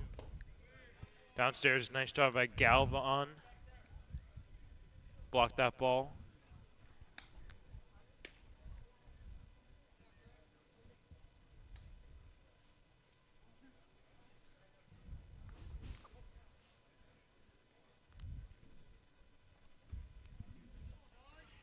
Freeman at second, tying at the plate for the Oaks. The 1-2. Slapped foul to the left out of play. It's the hardest pitch we've seen from Hueso today. It's the hardest pitch we've seen from any pitcher today. 89 miles an hour.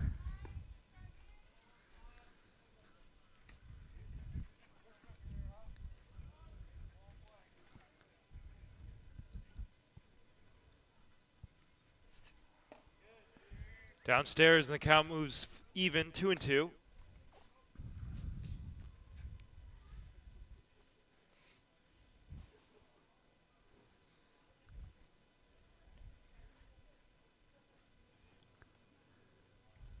Five runs in the last 3 innings for the Barons. 2-2, he just gets a piece.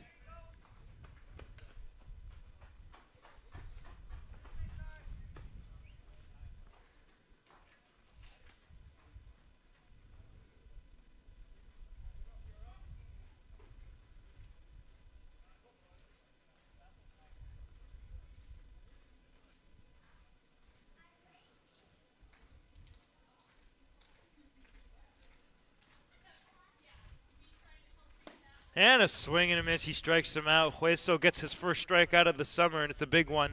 Now 2 outs in the inning. That is a big strikeout for Hueso, who struck out 13 guys in 16 2/3 this spring at UC Davis. Jack Burke, who in the last inning off Damon Villa had that bloop RBI double to the left field, standing in. We've seen like 4 or 5 bloop hits today. Burke was actually the one who hit it off the wall and left. Oh, excuse me. That would have been Rodriguez. Yeah, Burke nearly hit a home run his last Yeah, at-bat. I don't think that's blooped. Yeah. Especially we've talked about how impressive that is as a right-handed hitter. The wind completely kills balls going to left field here. 0-1, and he's tardy on that.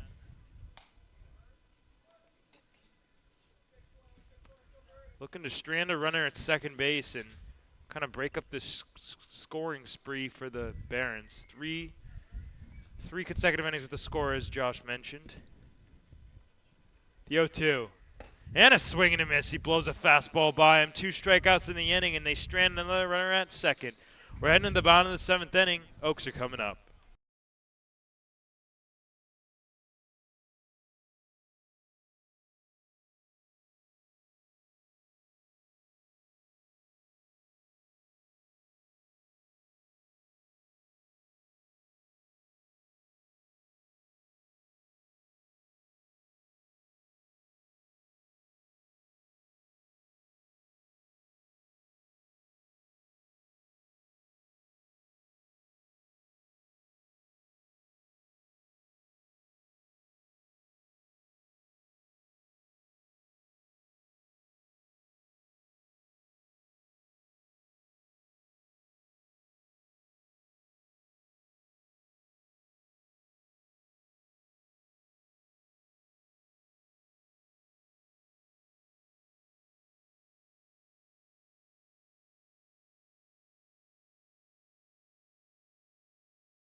Welcome back.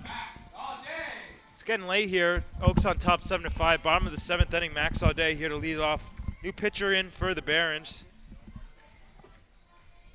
Shamir Marshall out of Compton College, the left-hander, lefty to lefty with Audet. Max singled off Weschel, the left-handed batter. So he's pretty good at that. Ooh. Kind of fastball straightens him up at the face area, but able to get out of the way. Nobody warming for the Oaks in the bullpen, so could be another inning for Hueso. On the corner.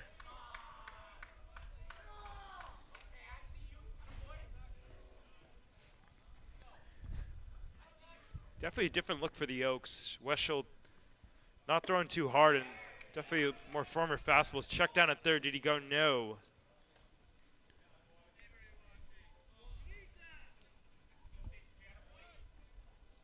If I remember correctly, Shamir Marshall was on the Barons last summer as well. Just gets a piece and fouls it off to the left.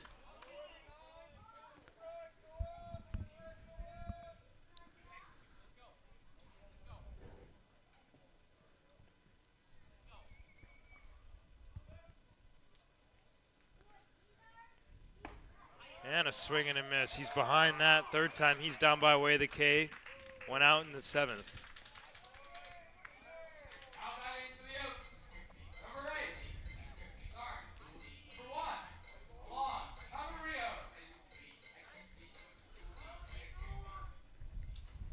1. Long Camarillo. Camarillo doubled in his last at bat.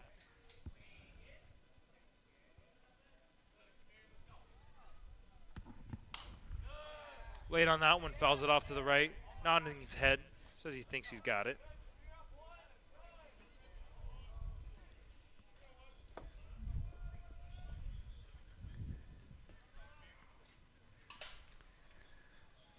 Oh, 1 softly to the right side. Lena on the run, nice play. Good for you. Did a difficult play out there. Lena's a big guy, too. Throwing across his body like that. Camarillo's got some speed over there coming down the line, but he was out by a few steps.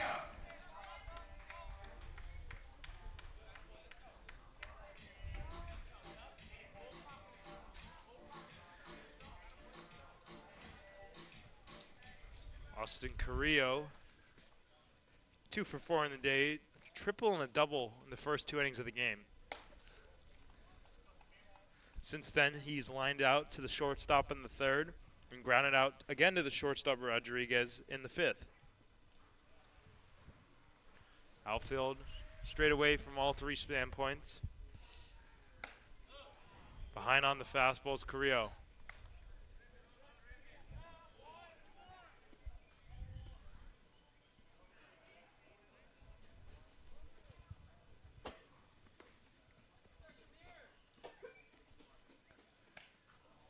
Straightens him up on a ball up and in.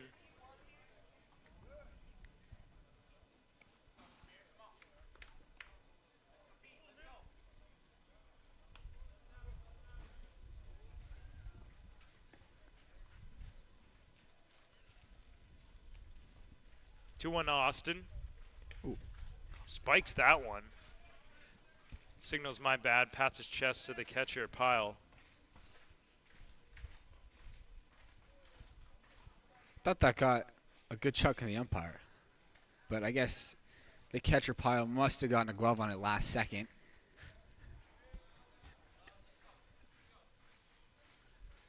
Through one. Up the middle in the center field. Freeman coming on, and he'll not make the catch.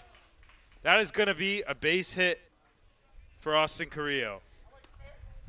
It's really interesting to see Freeman lay out for that one, but instead of laying out with just one arm like you normally see guys, he laid out with both hands, which might have contributed to that ball not being trying caught. to trap it. It looks like that's not really something you see when you're trying to catch a ball in the fly. So now Carrillo, a home run away from the cycle. He probably won't get another plate appearance unless this goes south for the Oaks. Most likely not. But a very good day so far for Austin. And that is going to be nowhere close to the backstop. Carrillo's going to move forward 90 feet. Now another runner in scoring position for the Oaks.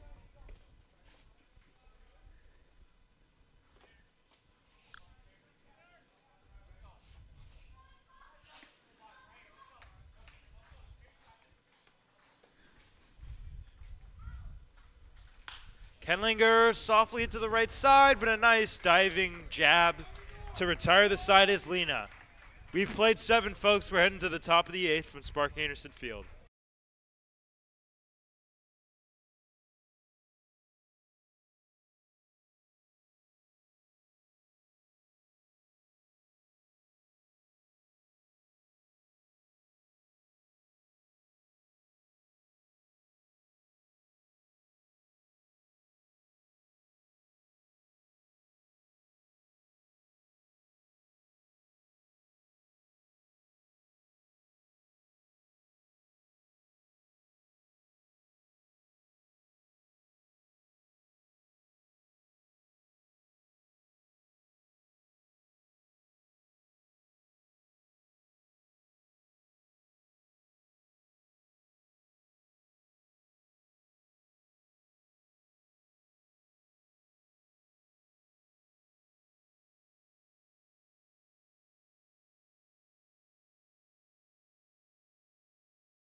Top of the 8th inning, 7-5. Oaks on top of the Barons. Hueso ready to continue his 1 inning of work. Pitched a scoreless 7th after some trouble to begin that inning with the leadoff double. Or actually, that was a leadoff single. First pitch to Rodriguez, the number 9 man.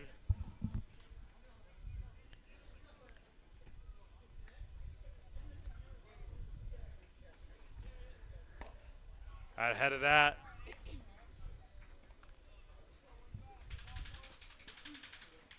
Oh, and 2 the count.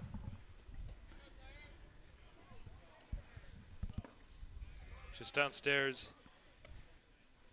Hueso struck out back-to-back hitters in Kirchner and Burke to end the 7th. Looking to make it 3 in a row here, beginning in the 8th. 1-2.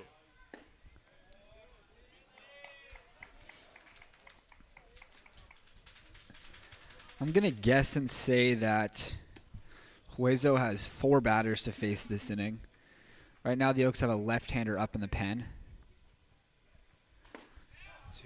On the inside corner, strike 3 called. He does get back-to-back strikeouts. 1 out here in the 8th. For the Barons, their cleanup man, Pyle, is a left-handed hitter. So I'm wondering, I'm sorry, he's a right, there's 5-hitter. Zach Freeman is a left-handed hitter. So I'm wondering if Coach Solis just lets Hueso out there until that lefty comes up before Sam Hentages, who I'm assuming that is down in the bullpen, gets a chance. Top of the order, Cornwell. 1 for 4 on the day, and he grounds out one sharply at the middle. Diving stop, Camarillo, but it goes off his glove.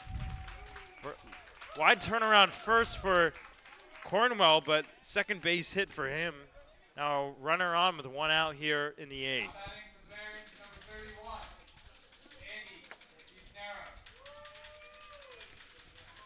Andy Cisneros also 1 for 4 entering this at bat. Single back in the 3rd, the only hit to his name.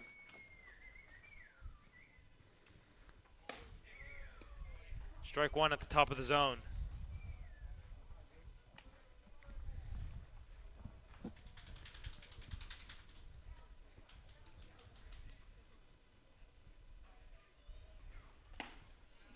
Blows it by in there, and Hueso jumps ahead 0-2. He doesn't need to throw anything good to Cisneros right now.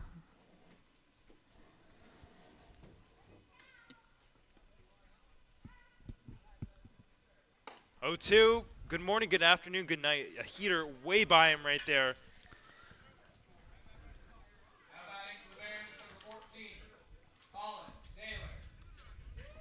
It's already the 4th strikeout for Hueso. And here comes Coach Solis, so that pitching change might come a little bit earlier than expected. We'll see here if it's just a mound visit or it will be a move to the bullpen. Sam Henches throwing down there now. And he is calling to the bullpen, so that is going to do it. But a very, very good debut, Oaks debut for Alejandro Hueso. He gets 4 strikeouts, strands a runner in the last inning. He is responsible for Cornwell on first base. But Hench is going to be in this game. We're going to step aside briefly, folks. Don't go anywhere. It's a good one.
Pitching change concluding Sam Henches, the southpaw, into the game for the Oaks. Now batting for the Barons, number 14,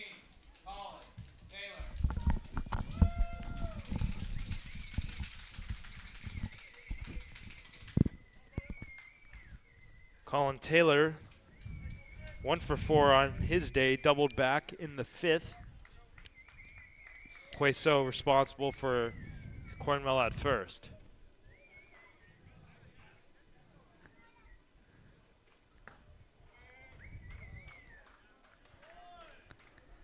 This will be the first time we're seeing Henches since Sunday. He pitched in that 6-5 loss against the Saints. He went in the 8th inning where the Oaks were up 5-2, and Henches got in a jam walking the bases loaded, but was able to get out of it unscathed. Talked to him a little bit after that appearance. He was kind of frustrated. Well, he was really frustrated with himself, actually, just with the amount of free bases that he gave up, but I just had to remind him. Pitched a scoreless inning. He's just looking to do it easier than walking 3 guys. Falls behind here, 2-0. Cornwell at first. And now he falls behind 3-0. So definitely want to fire in a strike here. But you'd imagine the 3-hitter Taylor could have the green light. Just the tying run at the plate is Taylor. I mean, this game seems a lot closer than it is just because of how fast the Oaks jumped out to that 5-0 lead. But it's been more since that second inning. Barons outscoring the Oaks 5-2. 3-0 in there for a strike. Nice spot on the corner.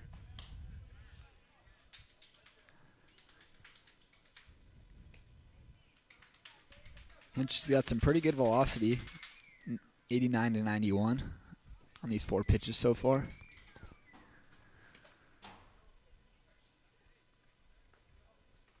Three-one, hammered out to center field. Carrillo going back onto the warning track. It's going to be over his head and one off the wall. Coming around third, Cornwell's going to score. Rounding second and heading to third is going to be Taylor. To throw will get away and into the Oaks dugout, and that is going to be another Little League Inside the Park home run, but this time for the Barons, we're tied at 7.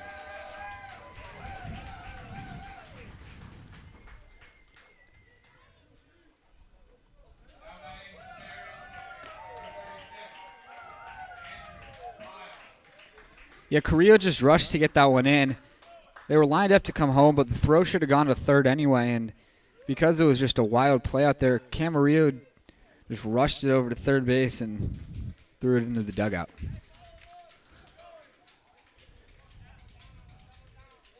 We got ourselves a new ball game. 7-7 here in the 8th. Kind of a wave and a miss by Powell. Badly fooled on that one.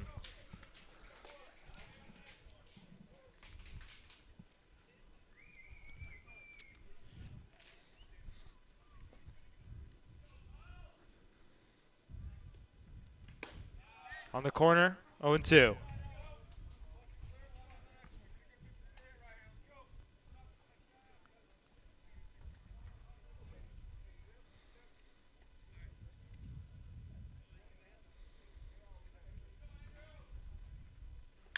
Oh, and 2 to center field. Carrillo's not going to have a play. It just drops in front of him on a 2-hopper. More pressure put on the Oaks by the Barons. And now Tyler Freeman, who's had himself one heck of a game. On base all 4 times. He walked in the second, homered on an absolute bomb, if I might add, in the 4th, hit by a pitch in the 5th, and singled in the 7th. So a 2-for-2 day with 4 times on base. Lefty to lefty with henches. Shows bunt, and he gets it down, but right back to Henches. He'll fire to first. And staying on the bag somehow is Max Audet. Thank goodness he's tall. We're heading to the bottom of the 8th inning, but we got ourselves, as I mentioned, a new ball game. Tied 7-7 from Spark Anderson Field.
Bottom of the 8th inning, we're all tied up at 7, Oaks and Barons. A little CCL battle here for the Oaks going an off day tomorrow before heading on the road. Today, obviously, the conclusion of the 3-game homestand that you'd like to see an Oaks win. As the first pitch from the new pitcher, Maximus Berber, is fouled off to the left by Nick Leahy. Justin Rubin. Wow, I'm off like 4 people.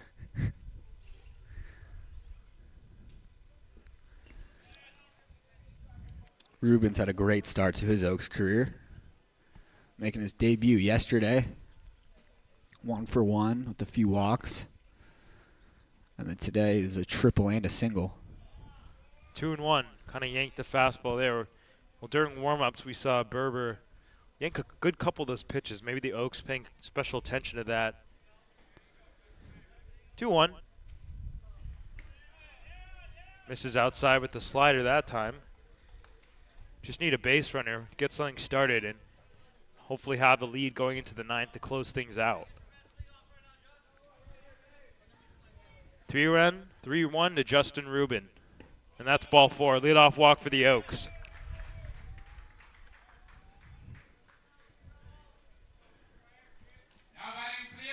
Just the 3rd free pass issued by Barons pitching as Lucas Danielewicz gets his 2nd look this game.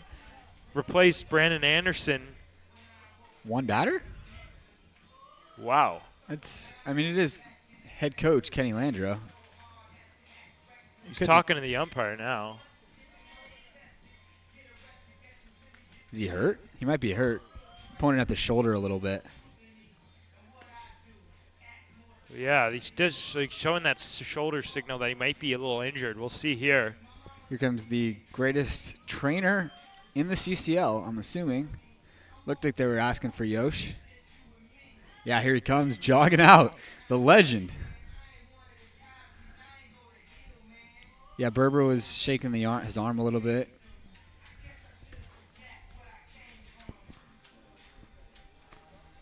They do have a left-hander throwing in the bullpen for the Barons.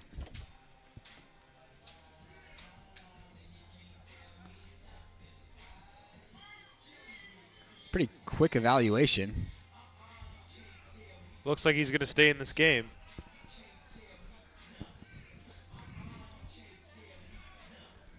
So as I was mentioning, Lucas Danielewicz getting his 2nd at-bat. He singled back in the 6th.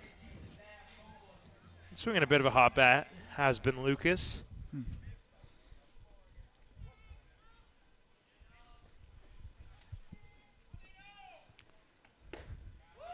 Fires a strike in there after the elongated wait.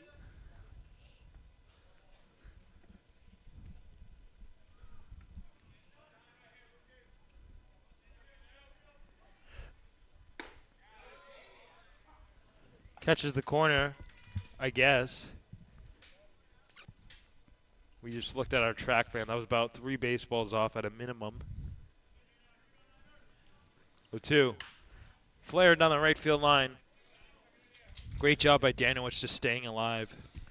The Barons got to get someone down their bullpen to protect their bullpen catcher because So that missed him by a few feet. In fact, they're asking for somebody to come down right now. Rubin at first, the 0-2 to Danielewicz. Upstairs.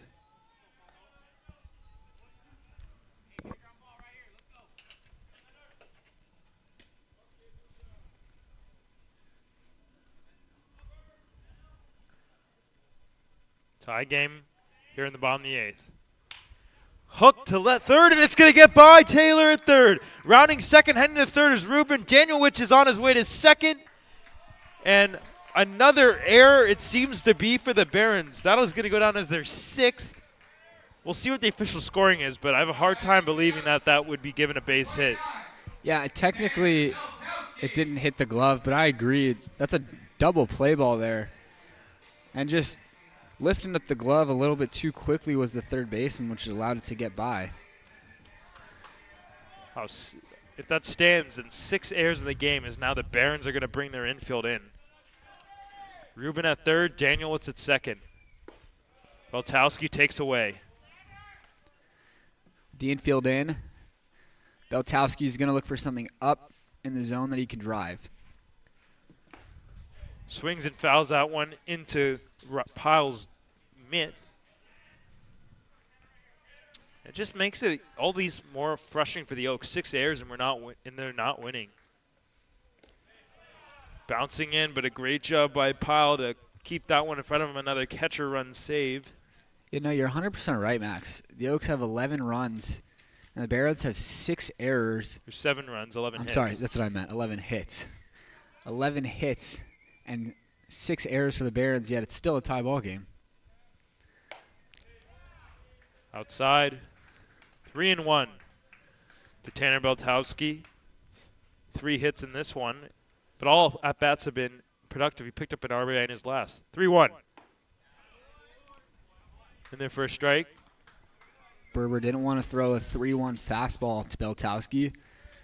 Goes with the breaking ball. Payoff pitch. Softly popped up. Lena going back. He started in. The right fielder coming in. Nobody's going to get it. It's going to fall.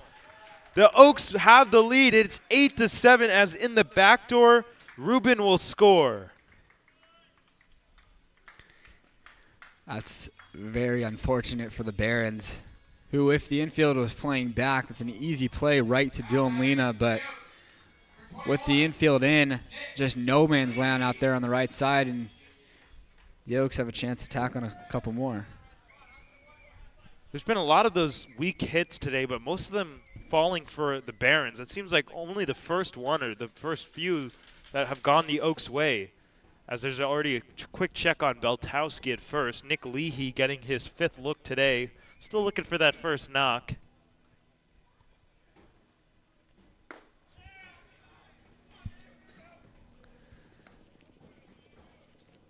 And for Leahy, even though he doesn't have a hit today, 96 mile an hour and 101 mile an hour outs for him today. It's a tough game, it is.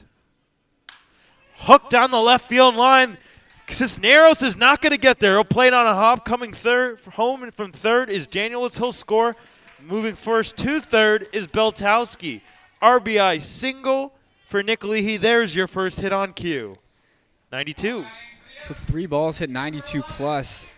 And, of course, the weakest of the 3 ends up being the hit. It's good base running, too, to get to third for Beltowski, and that's going to bring in a pitching change.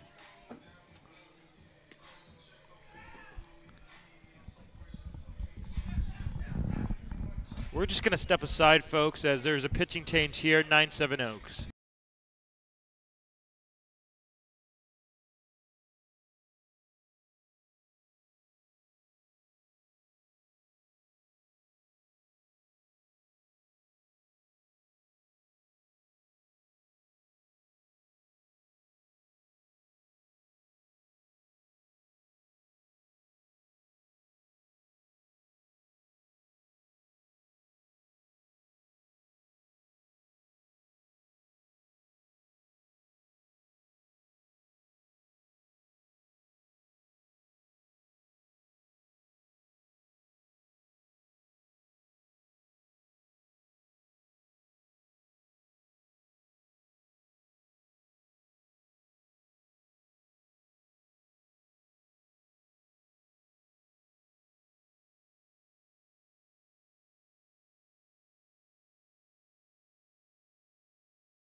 Pitching change is concluded. Bottom of the 8th inning. Still nobody out. Runners at the corners for the Oaks. New pitcher Grant Ferris as Marcus Galvan ready to face him lefty to lefty. 2 lefties coming up, so perhaps playing the matchups with Audet waiting on deck. First pitch misses in. The Oaks have a chance to tack on even more insurance here. They've already picked up 2 in the inning. Galvan on the ground sharply to second. Lena goes to second for 1, on to first for 2, but in the back door a run scores. Beltowski coming home, and it's now 10-7 Oaks. So not, unfortunately for Galvan, not picking up that RBI because it was a double play, but still a very good at bat if you think about it for the run. Yeah, obviously you're hoping for more there if you're the Oaks, but you're never going to complain when you're able to pick up an insurance run. Now Max Audet, lefty to lefty. Scoots out of the way of that one.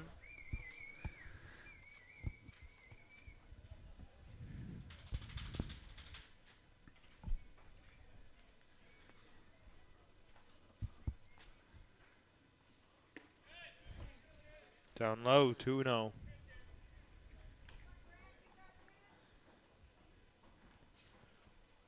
Pitcher Grant Ferris out of Golden West College.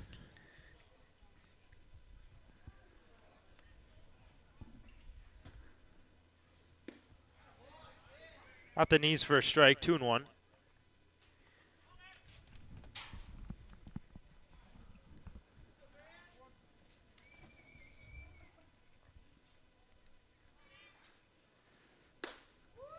Very late on that one.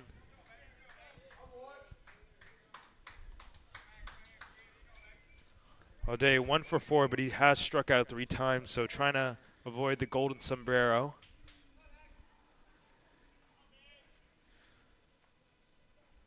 Two-two pitch. And a swing and a miss. He's early on that one. We're heading to the top of the 9th. It's closing time. The Oaks on top 10-7. They're looking to make it a 2-1 homestand.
Top of the 9th inning. Oaks looking to close this one up on top of the MLB Academy Barons 10-7.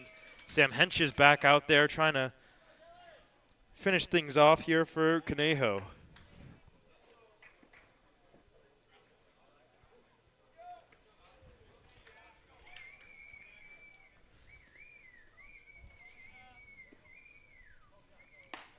Strike 1. Hench's had an 11 ERA this year at Air Force, but he's definitely got the stuff. Does a very tough Mountain West conference to pitch in. Ball flies at a lot of schools. Flies at Air Force a ton, at Nevada, New Mexico. It's just a tough conference to pitch in. For Henches, he's just able to put it all together. He could be one of the most effective pitchers in the Mountain West. He's got really good stuff up there. Hench is ahead here 0-2.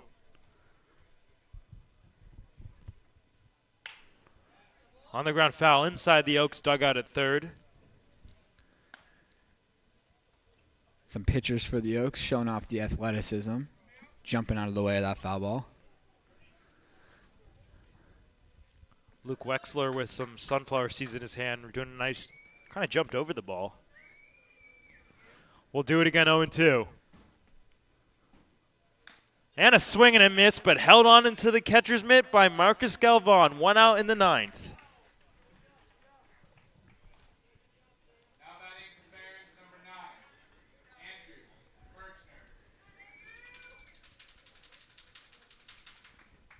Birchner. Exactly what you're looking for if you're the Oaks. They put up 3 in the bottom of the 8th, and Henches comes back, throwing all strikes to Lena and picking up the K.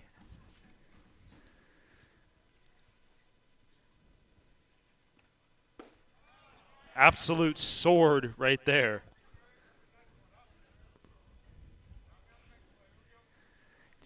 Not a fun lefty-lefty at bat. Yeah, it wouldn't be too comfortable if I was Kirchner here.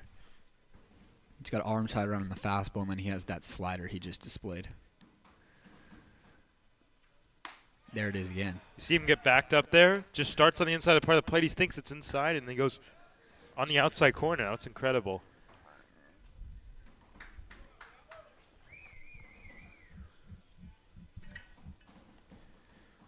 Looking for another strikeout. 0-2 to Kirchner. Not biting that time, 1-2.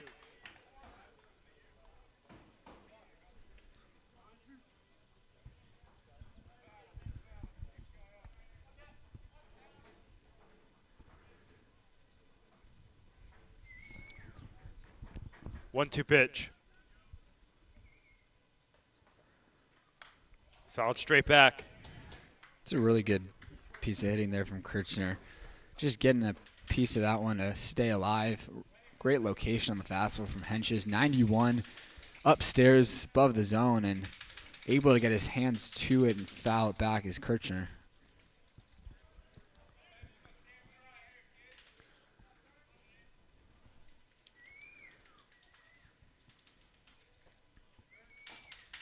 One-two.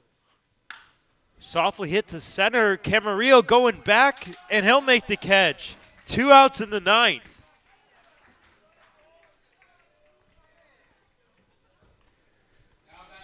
With all of the bloop singles that we've seen go against the Oaks today, everyone was, I'm sure, thought that ball was destined to drop, but luckily it stayed up enough for Camarillo to get there. Got to hold your breath. Jack Burke standing between the Oaks and a 2-1 homestand and going into the off day with the good vibes. First pitch to Burke. Late on the fastball. Yeah, it was a tough start to the homestand, falling behind and losing 2-1 against the Ventura County Pirates, but the Oaks have really bounced back the last couple of days. Big one yesterday against the Foresters and 1 out away from this one. 0-1.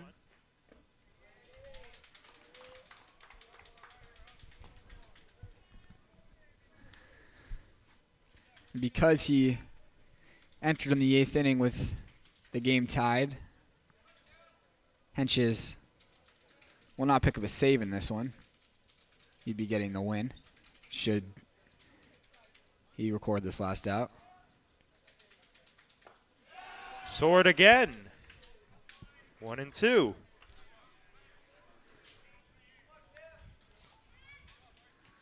Oaks dugout on their feet. Barons dug it on their feet as well. And the Barons bullpen. A couple guys down there. The 1-2 pitch. That is strike 3. The Oaks win this one by a score of 10-7. It's a 2-1 homestand and a big positive momentum shift as we go into the off day tomorrow. 10-7 your final score over the MLB Academy Barons here from Sparky Anderson Field. Just wanted to give a quick shout out before we wrap up the broadcast to Oaks Director of Baseball Ops, Kenna Solis. Just helped us out on the production side the last week. It's been difficult for the two of us, and thankfully things will be able to normal out next week. And Mac was a huge help for us on the broadcasting side. Absolutely. We finally getting our TrackMan guy once we come back home here, but we've been having to multitask quite a bit, but McKenna has been a huge help, so thank you to her. We'll see you guys not tomorrow, but the day after tomorrow on Saturday? Saturday, we'll be in Compton facing these MLB Academy Barons for an away game. We'll bring you coverage for that one, but we hope you have a